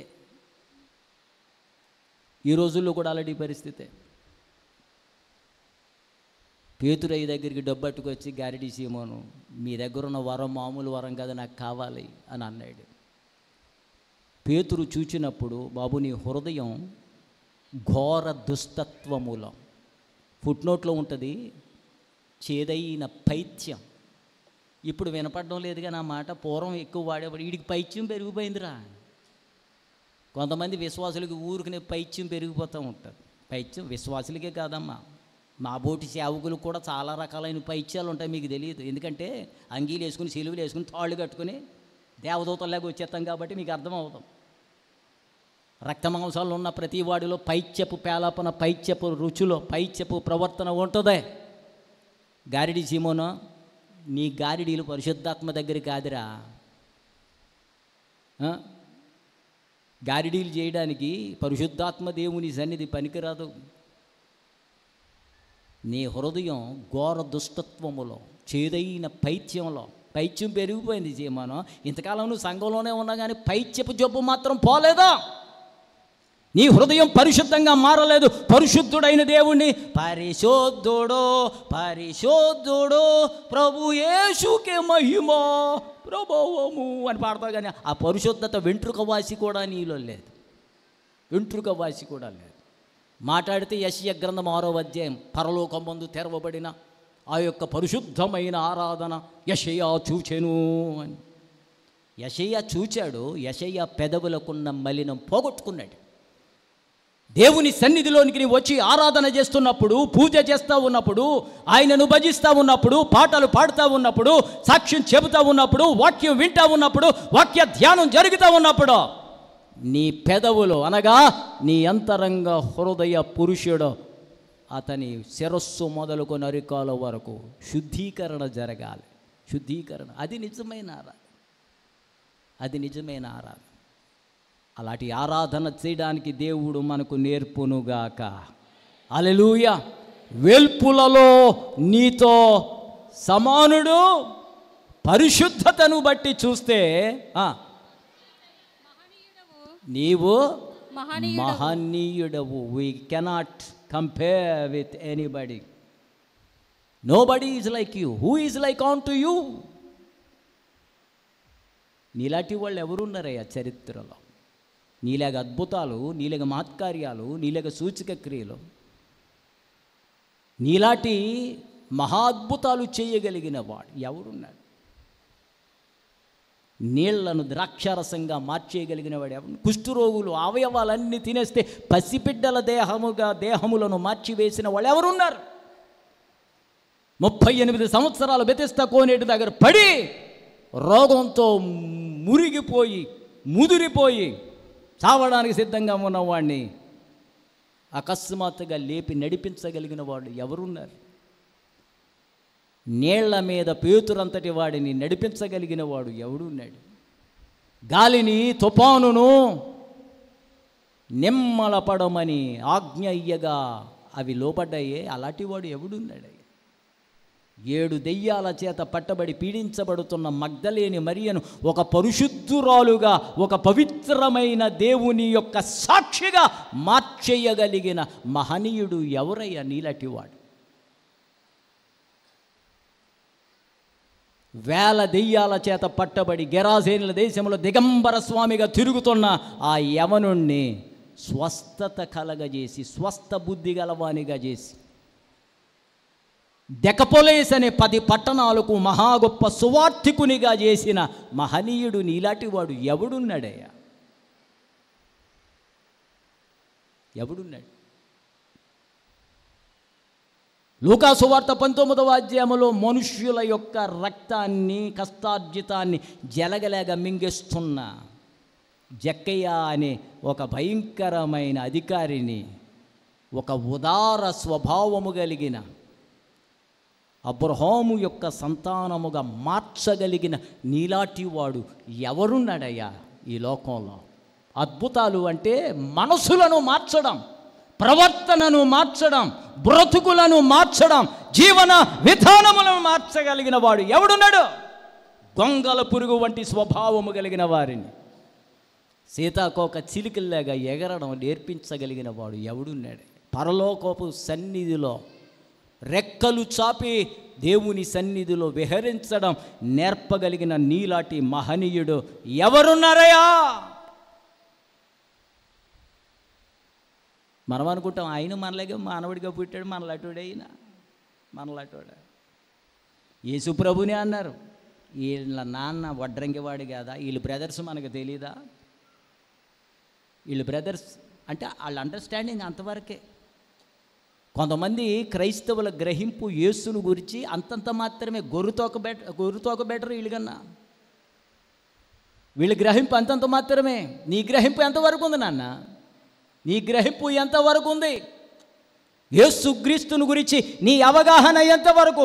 షొలోమితిని అడిగితే 10,000 మందిలో నిలబెట్టండి ఆయన్ని, నేను ఈజీగా లొకేట్ చేస్తాను, గుర్తిస్తాను. నువ్వు గుర్తించగలవా?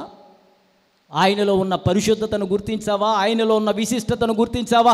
ఆయన వ్యక్తిత్వాన్ని గుర్తించావా? ఆయన మాట్లాడంటే అది నీ అజ్ఞానం అంతే. నీ గ్రహింపు అంతవరకే. మురగుచ్చుతాను నీ గ్రహింపులో కూడా. తెలిసినోడి కన్నా చెప్పొచ్చు అంటారు పెద్దలు, తెలియనోడి కన్నా చెప్పొచ్చు అంటారు. కానీ అటు ఇటు ఉంటారు కొంతమంది క్రైస్తవులు, అటు ఇటు ఉంటారు. ఆదివారం ఏమి ఇటు ఉంటారు, సోమవారం శనివారం వరకు అటు ఉంటారు. మీకు అర్థమైపోయింది, ఇంక అంతకంటే ట్రాన్స్లేషన్ అక్కర్లా. వాళ్ళకి ఏమి నేర్పుతాం, వాళ్ళకి ఏం చెప్తే అర్థమవుతుంది. గుళ్ళోనేమో విశ్వాసులు మనం, బయటికి వెళ్ళిన తర్వాత ఎలాంటి వాళ్ళమో మీకే తెలుసు, మళ్ళీ చెప్పక్కర్లా. ఏమర్థమవుతుంది దేవుని గురించి? షొలోమితి దగ్గర నుంచి మనం నేర్చుకోవలసినవి చాలా ఉన్నాయి. ఆమె అంటుంది, 10,000 మందిలో నా ప్రభువును నిలబెట్టండి. ఆయన పరిశుద్ధతను గురించి, ఆయన విశిష్టతను గురించి. పరలోకపు ఆరాధనలో యెషయా చూచిన ఆ పరిశుద్ధుడు, దూతలంటే పరిశుద్ధుడు పరిశుద్ధుడు పరిశుద్ధుడు. ప్రకటన గ్రంథములో ఆయన సింహాసనము ఎదుట 24 సింహాసనాల మీద కూర్చుని ఉన్న ఆ పెద్దలందరూ వారు ధరించిన ఆ యొక్క కిరీటములను తీసి ఆయన పాదాల దగ్గర పెట్టి, యోగ్యుడనేవాడు ఎవడైనా ఉన్నాడు అని అంటే you are the only one who is worthy. స్తుతించబడడానికిని, ఆరాధించబడడానికిని, పూజించబడడానికిని యోగ్యత నీ ఒక్కడిలోనే ఉంది. అందుకనే పాత పాటోటి మరలా జ్ఞాపకం చేస్తున్నాడు దేవుడు. పూజనీయుడావో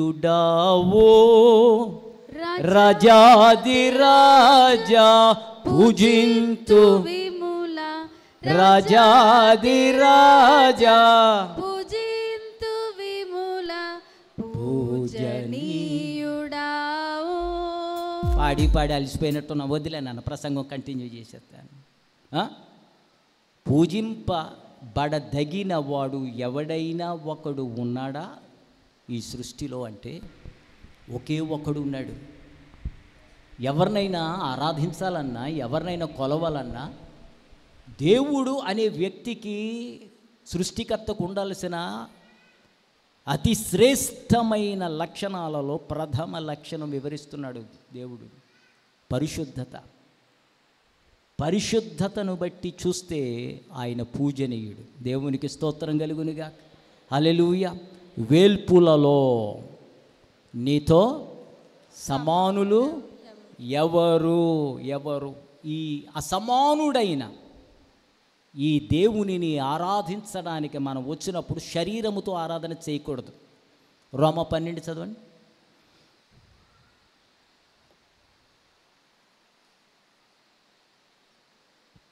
రోమ 12. కాబట్టి సహోదరులారా, పరిశుద్ధమును దేవునికి అనుకూలమునైన, స్టార్టింగే మాట్లాడతాడు, పరిశుద్ధమును దేవునికి అనుకూలమునైన, దేవునికి అనుకూలమై ఉన్న సజీవ యాగముగా మీ శరీరములను ఆయనకు సమర్పించుకొనుడని, శరీరములను ఆయనకు సమర్పించుకొనుడని మిమ్మలను బ్రతిమాలుకుంటున్నాను. ఇట్టి సేవ విచ్ ఈజ్ రీజనబుల్, మీకు యుక్తమైనది, అనగా మీరు చెయ్యదగినది, మీకు అవసరం. అలాంటి ఆరాధన అయినా, పాటలైనా, సంగీతమైన, వాక్యమైన, ప్రార్థనలైన, సాక్ష్యాలైన పరిశుద్ధంగా మనం ఆయనకి సమర్పించాలి. మరలా ఇందాక నిర్గమ 20వ అధ్యాయానికి వస్తున్నాను. 26వ వచనం. మోషే నేకెడ్నెస్ కనపడడానికి వీల్లేదు ఆరాధనలో. ఈ మధ్య క్రైస్తవ ఆరాధనలో బల ప్రదర్శనలు ఒక పక్క, టాలెంట్స్ ప్రదర్శనలు ఒక పక్క, అలాగని చిరిగిపోయిన వస్త్రాలు ధరించుకొని ఆరాధన చేసే క్వైర్ ఒక పక్క, ఆర్కెస్ట్రా ఒక పక్క. ఆరాధన ఏమనుకోకండి, మానవుల యొక్క శరీర అవయవముల ప్రదర్శన కాదు. శరీరానుసారముగా ఆరాధన చేసేవాడు శరీర అవయవముల ప్రదర్శన చేస్తున్నాడు, అంతేగాని ఆత్మారాధన చేయడం లేదు. దేవుని బిడ్డలరా, దేవుని మందిరానికి వచ్చినప్పుడు మనం మోడెస్ట్, మన శరీరాన్ని కాదు అక్కడ ప్రదర్శించేది, మన శరీరాన్ని కప్పుకొని క్రీస్తును ధరించుకొని ఆరాధన చెయ్యాలి. క్రీస్తును ధరించుకుని ఆరాధన చెయ్యాలి. ఇక్కడికి వచ్చినప్పుడు మనం ప్రదర్శించాల్సింది అవయవాలు కాదు. ఏది ఎగ్జిబిషన్లో రకరకాల కంపెనీలు రకరకాల సామాన్లు పెట్టి ప్రదర్శన చేస్తూ ఉంటాయి. మా సామాన్లు కొనుక్కోండి అని. మన సామాన్లు ఎవరు కొనుక్కోక్కర్లా, ప్రదర్శన అక్కర్లా. హలో లేడీస్ అండ్ జెంటిల్మెన్, క్రీస్తును ధరించాలి.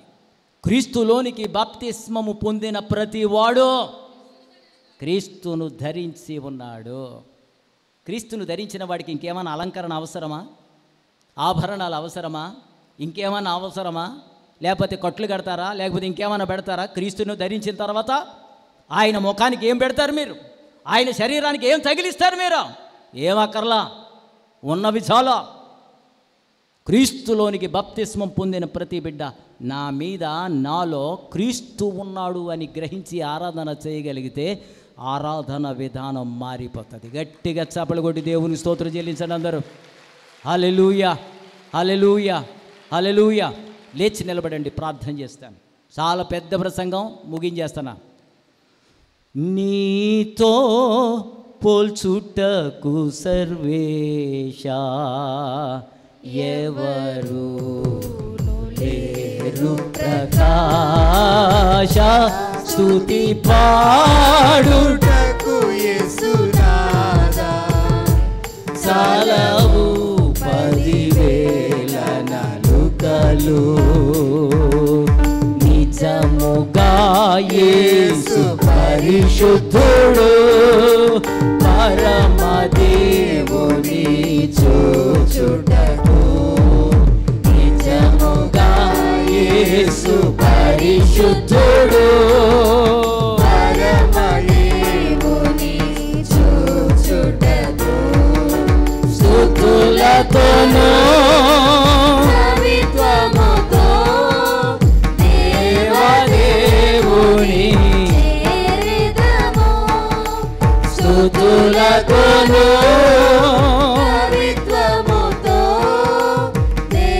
దేవదేవుని చేరెదము. నీతో పోల్చుటకు సర్వేశా ఎవరు లేరు, ప్రకాశ నశించును వెండి బంగారము, లోకమాయలు గతించును. నశించును వెండి బంగారము, లోకమాయలు గతించును.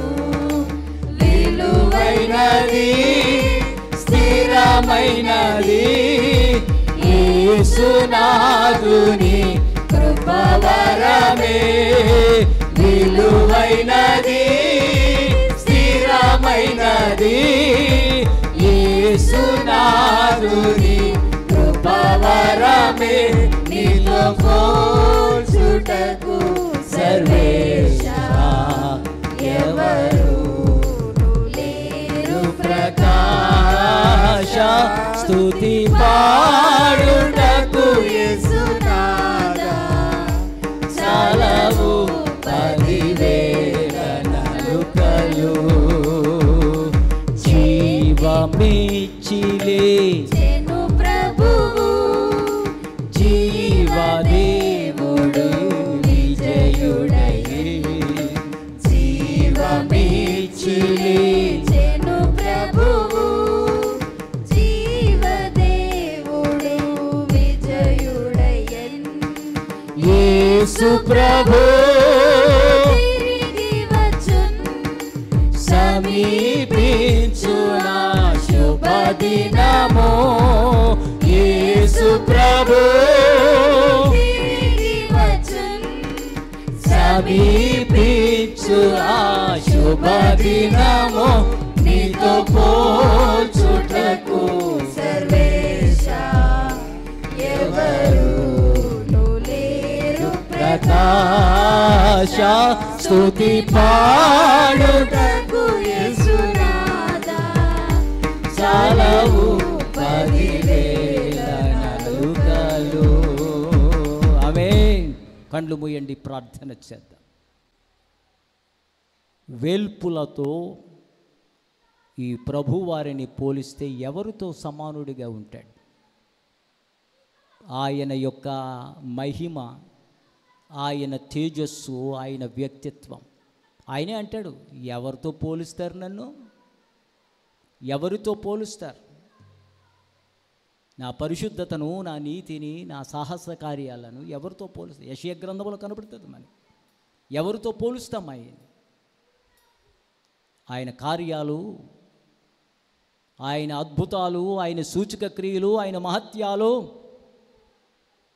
ఎవరును కూడా పరిపూర్ణంగా వివరించలేనివని దేవుని యొక్క వాక్యం మనతో మాట్లాడతాము. కళ్ళు మూయండి, ప్రార్థన చేద్దాం. అయితే ఆ పరిశుద్ధుడైన దేవుడు మనల్ని రక్షించిన తర్వాత ఆయన ఏమని కోరుతున్నాడో తెలుసా? ఒక్క వచనం చూపించేస్తాను. దశలోనికెళ్ళి రాసిన మొదటి పత్రిక 4వ అధ్యాయానికి రండి. అద్భుతమైన వాక్యాన్ని దేవుడు జ్ఞాపకం చేశాడు. మొదటి పత్రిక రండి, 4వ అధ్యాయం మొదటి వచనం నుంచి చదవండి.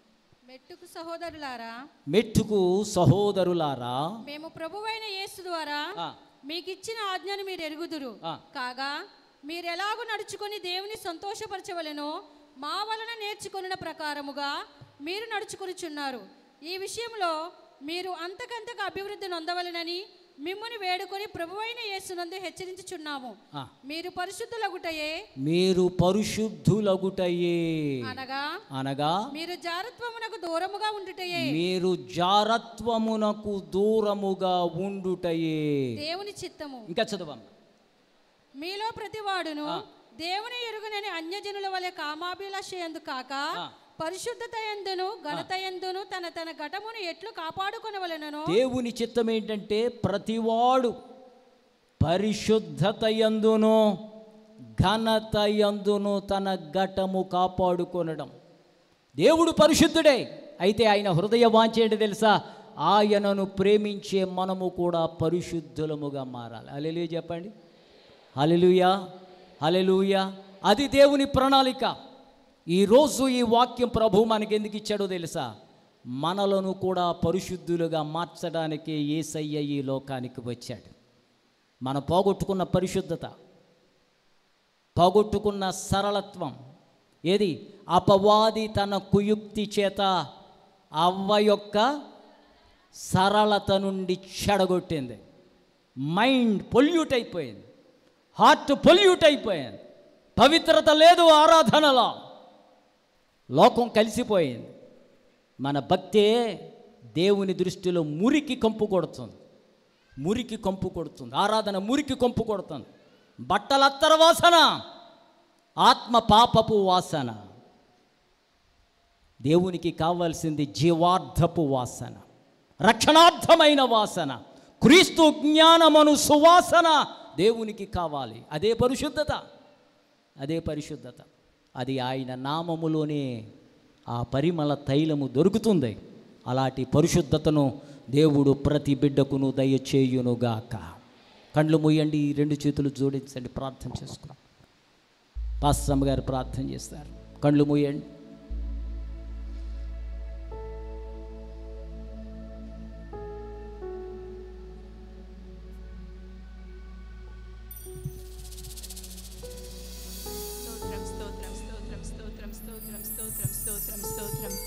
పరిశుద్ధుడా పరమ తండ్రి గొప్ప దేవ ఆశ్చర్యకరుడా నీకు స్తోత్రం చెల్లిస్తున్నాం ప్రభా. నాన్న ఈ ఆదివారం ప్రభా నాన్న నీ సన్నిధిలో ప్రభా నాన్న నీ బిడ్డలుగా మేము కూడుకుని నిన్ను ఆరాధించడానికి ఇచ్చిన గొప్ప సమయం బట్టి మంచి సమయం బట్టి నీకు వందనాలు చెల్లిస్తున్నాం ప్రభా. నాన్న అవును ప్రభా నాన్న నీకు పోలిన వారు ఎవరు కూడా లేరు ప్రభా. మేము ఆరాధించిన దేవుడు ప్రభా గొప్ప దేవుడు పరమా తండ్రి నీకు స్తోత్రం నాయన. ప్రభా నీకు స్తోత్రం నాయన. పరిశుద్ధతలో మహనీయుడు ప్రభా. నీ పరిశుద్ధతను గురించి ప్రభా వివరించడానికి కూడా ప్రభా మా మైండ్ అనేది సరిపోదు ప్రభా నాయన. ఎంత గొప్ప దేవుడు, ఎంత పవిత్రుడు, ఎంత పరిశుద్ధుడుగా ఉన్నావు ప్రభా. నీకు స్తోత్రం స్తోత్రం స్తోత్రం పరమ తండ్రి. ఈరోజు ప్రభా నాన్న నిన్ను గురించి ప్రభా మేము ధ్యానించాం ప్రభా. మా దేవుని గురించి, మా ప్రియుని గురించి, మా ఆత్మలకి ప్రియుడు అని ప్రభా నాన్న ఈరోజు ప్రభా నాన్న నీ యొక్క ప్రభా నాన్న క్యారెక్టర్ని కొంచెం ప్రభా నాన్న మాకు ప్రభా నాన్న తెలియపరిచినందుకు నీకు స్తోత్రం ప్రభా. నీకు వందనాలు చెల్లిస్తున్నాం ప్రభా. పరిశుద్ధులుగా ఉండడానికి ప్రభా నాన్న నీ బిడ్డల్ని ప్రభా నీ సంఘాన్ని పిలిచావు ప్రభా. నీకు స్తోత్రం నాన్న. ఈ లోకంలో ప్రభా నీ కోసం ప్రభా నాన్న మేము పరిశుద్ధులుగా పవిత్రంగా జీవించడానికి ప్రతి ఒక్కరిని బలపరచండి ప్రభా. నీ పరిశుద్ధ ఆత్మశక్తి ద్వారా ప్రభా మమ్మల్ని నడిపించండి ప్రభా. నీకు స్తోత్రం స్తోత్రం స్తోత్రం నాన్న.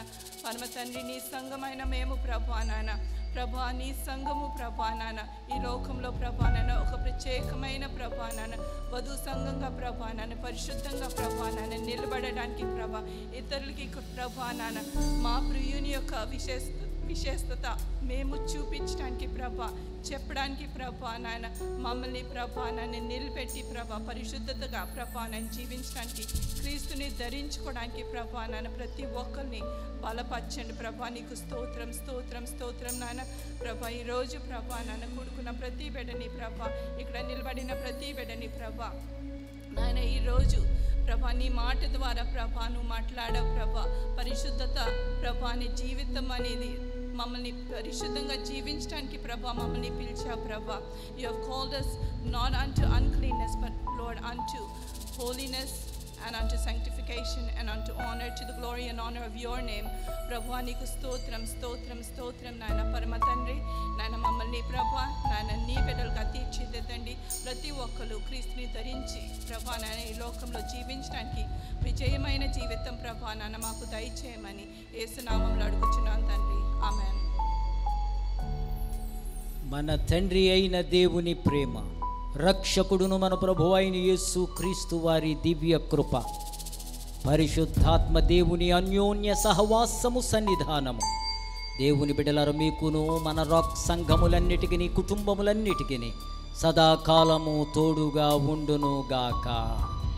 యేసు రక్తమే ఇచ్చాయి, ప్రభు యేసు రక్తమే ఇచ్చాయి.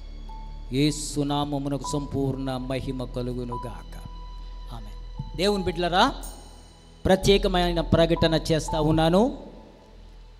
దేవుని చిత్తమైతే ఆగస్టు నెల 15వ తారీఖు మన ఇండిపెండెన్స్ డే రోజున ఉదయం 10 గంటల నుండి 1 గంట వరకు ప్రత్యేకమైన సువార్త సభ మన సంఘంలో జరుగుతుంది.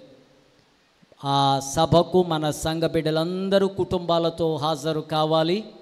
మీ బంధువులు, మీ స్నేహితులు, మీ రక్త సంబంధులు, మీ యొక్క అనుచరులు, మీ యొక్క నియర్ అండ్ డియర్ అందరినీ ఇన్వైట్ చేసి మీ గృహాలలో వారిని పెట్టుకొని ఒక రోజు ముందు రప్పించుకొని వాళ్ళని పెట్టుకొని ఆ రోజు ఆరాధనకు అందరినీ తీసుకురావాలి. ఈ ఆరాధనలో ప్రత్యేకమైన పాటలు పాడి మనల్ని ఆరాధనలోనికి నడిపించడానికి దైవజనులు రెవరెండ్ జేసన్ గారు, ఆయన సతీమణి గారు శ్రీమతి మోనికా జేసన్ గారు వస్తున్నారు. క్రైస్తవ లోకానికి వీరి కుటుంబం పరిచయమైనదే. అద్భుతమైన ఆత్మపూర్ణులైన కుటుంబంలో నుంచి వచ్చిన బిడ్డలు దేవుని ఆత్మచేత అభిషేకించబడి చక్కటి ఆరాధనలో వారు చేయడం నేను చూచాను వారి కన్వెన్షన్లో. కనుక దేవుడు వారిని పిలవాలని ప్రేరేపణ ఇచ్చాడు. 15వ తారీఖు అద్భుతమైన సంగీతం, అద్భుతమైన ఆరాధన ఉంటుంది కాబట్టి మన క్వైర్ బిడ్డలు, ఆర్కెస్ట్రా బిడ్డలు ఉదయం 9 గంటలకే వచ్చి ఈ పరిచర్యను మీరు ప్రారంభం చేయాలి. అనేక మందిని మీ యొక్క రక్త సంబంధులను ప్రభువు ప్రేమను పంచడానికి వారిని ఆహ్వానించి సంఘానికి తీసుకురావాల్సిందిగా ప్రభు ప్రేమతో మనవి చేస్తూ ఉన్నాను. ఈ యొక్క ప్రకటన యూట్యూబ్లో, ఫేస్బుక్లో, అలాగే వాట్సాప్ ఛానల్స్లో మీరందరూ తెలిసిన వారందరికీ షేర్ చేయండి. ఈరోజు వాక్య ధ్యానాన్ని కూడా దయచేసి మీరందరికీ షేర్ చేయండి. దేవుని బిడ్డలారా, ఇంకొక అనౌన్స్మెంట్ ఏంటంటే, మన సంఘానికి వాట్సాప్ ఛానల్ ఉంది. Rock Church of India WhatsApp channel.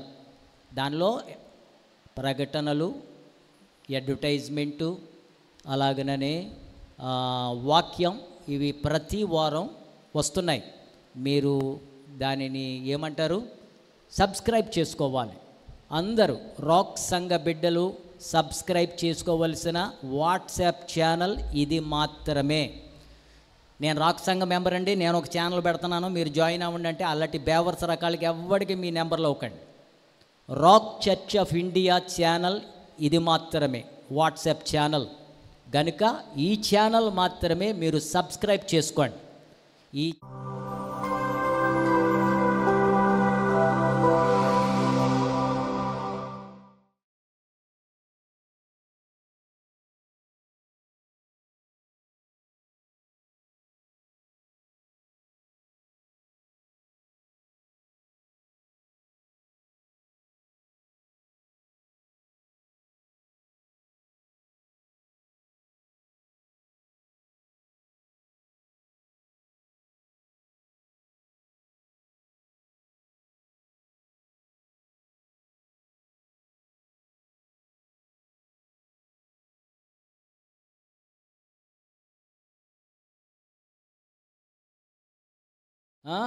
గనుక ఇది సబ్స్క్రైబ్ చేసుకోవాలి కంపల్సరీగా. మన విశ్వాసులందరూ కూడా ఈ ఛానల్స్ ఫాలో అవ్వాల్సిందిగా ప్రభు ప్రేమతో నేను మీకు మనవి చేస్తా ఉన్నాను.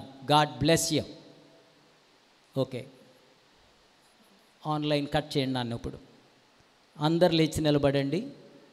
ప్రభు పరిచర్యకు మనము కానుకలను సమర్పిద్దాం. ఈ దశమ భాగాలు, కానుకలు, అర్పణలు